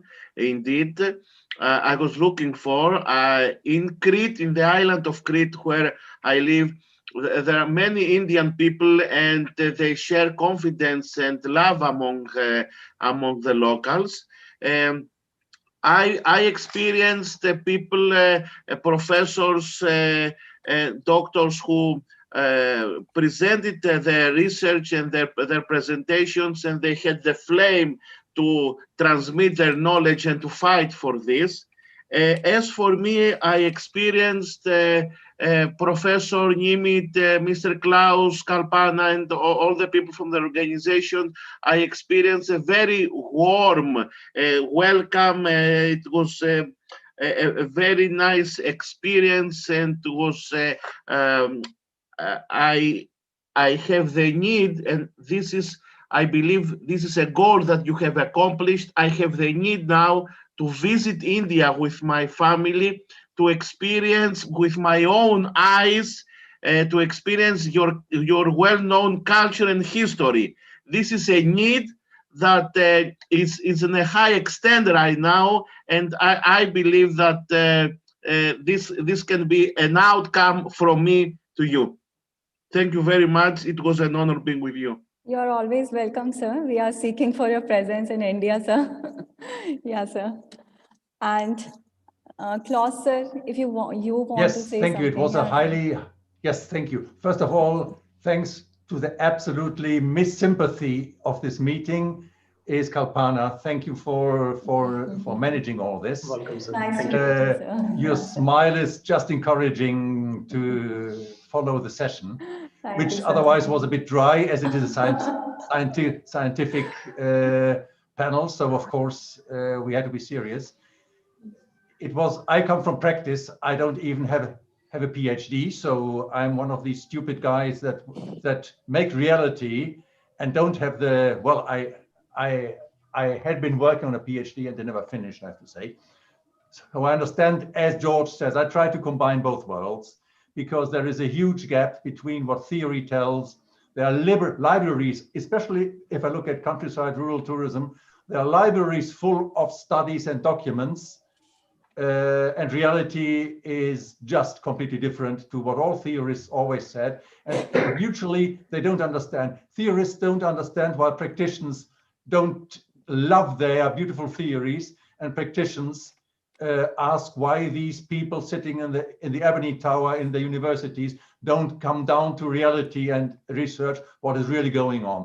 And I think we have a huge task to do between people from practice, from industry, and from science to bridge this gap and to really bring both sides together, make them speak with each other, make them understand each other, maybe go down in a level from one side, upscale a little bit on the other one. I know NIMIT for quite a lot of years now. I think we have a good feeling on this one as well. And I was very happy to see that most of the contributions we saw this day were based on empirical work, on work getting down from practice, from real data, and trying to draw conclusions out of real information.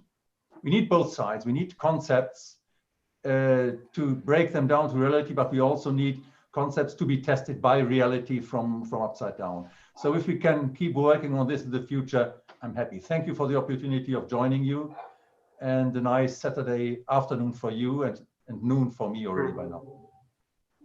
Thank you, sir. All of the advices which has been given by our panel members would definitely be considered, sir. We would try for that. Now, gratitude makes sense of our past, brings peace for today, and creates a vision for tomorrow. With these lines, I would now request Assistant Professor Vivek Srivastava to present a vote of thanks. So please. Thank you so much, ma'am. Thank you so much, first of all the panelists. A very heartily good afternoon to all the dignitaries, faculty colleagues, and all the attendees. By this, we have come to the end of the session, and I feel extremely privileged to propose a vote of thanks. I would like to extend a very special thanks to our session chair, Professor Nimit Chaudhary, sir, Jamia Millia Islamia, Delhi, for the valuable time out of his busy schedule and blessing the occasion with his presence. Next, I would like to express my gratitude towards the co-chair, Mr. Klaus Ehrlich from Euroguides of the session, for the gracing the occasion with his presence. And lastly, I'm very grateful to our eminent keynote speaker, Professor George Triantafilou, for his remarkable speech. Next, I would like to thank all the faculty members and attendees to make this session successful. I would like to thank State Bank of India, as they are the official sponsor of this IC 2020 PIFG. Also, I would like to acknowledge my gratitude to all the students, volunteers for their contribution. Once again, thank you so much. Thank you so much for your time. Thank you, sir. So, with large number of learnings and unforgettable memories, I would now declare the session closed. Thank you so much, sir. And thanks to all the participants. Once again, thank you so much. Thank you. Bye-bye, sir. Our love to India. Love to India. Thank you so much. Thank you so much, sir.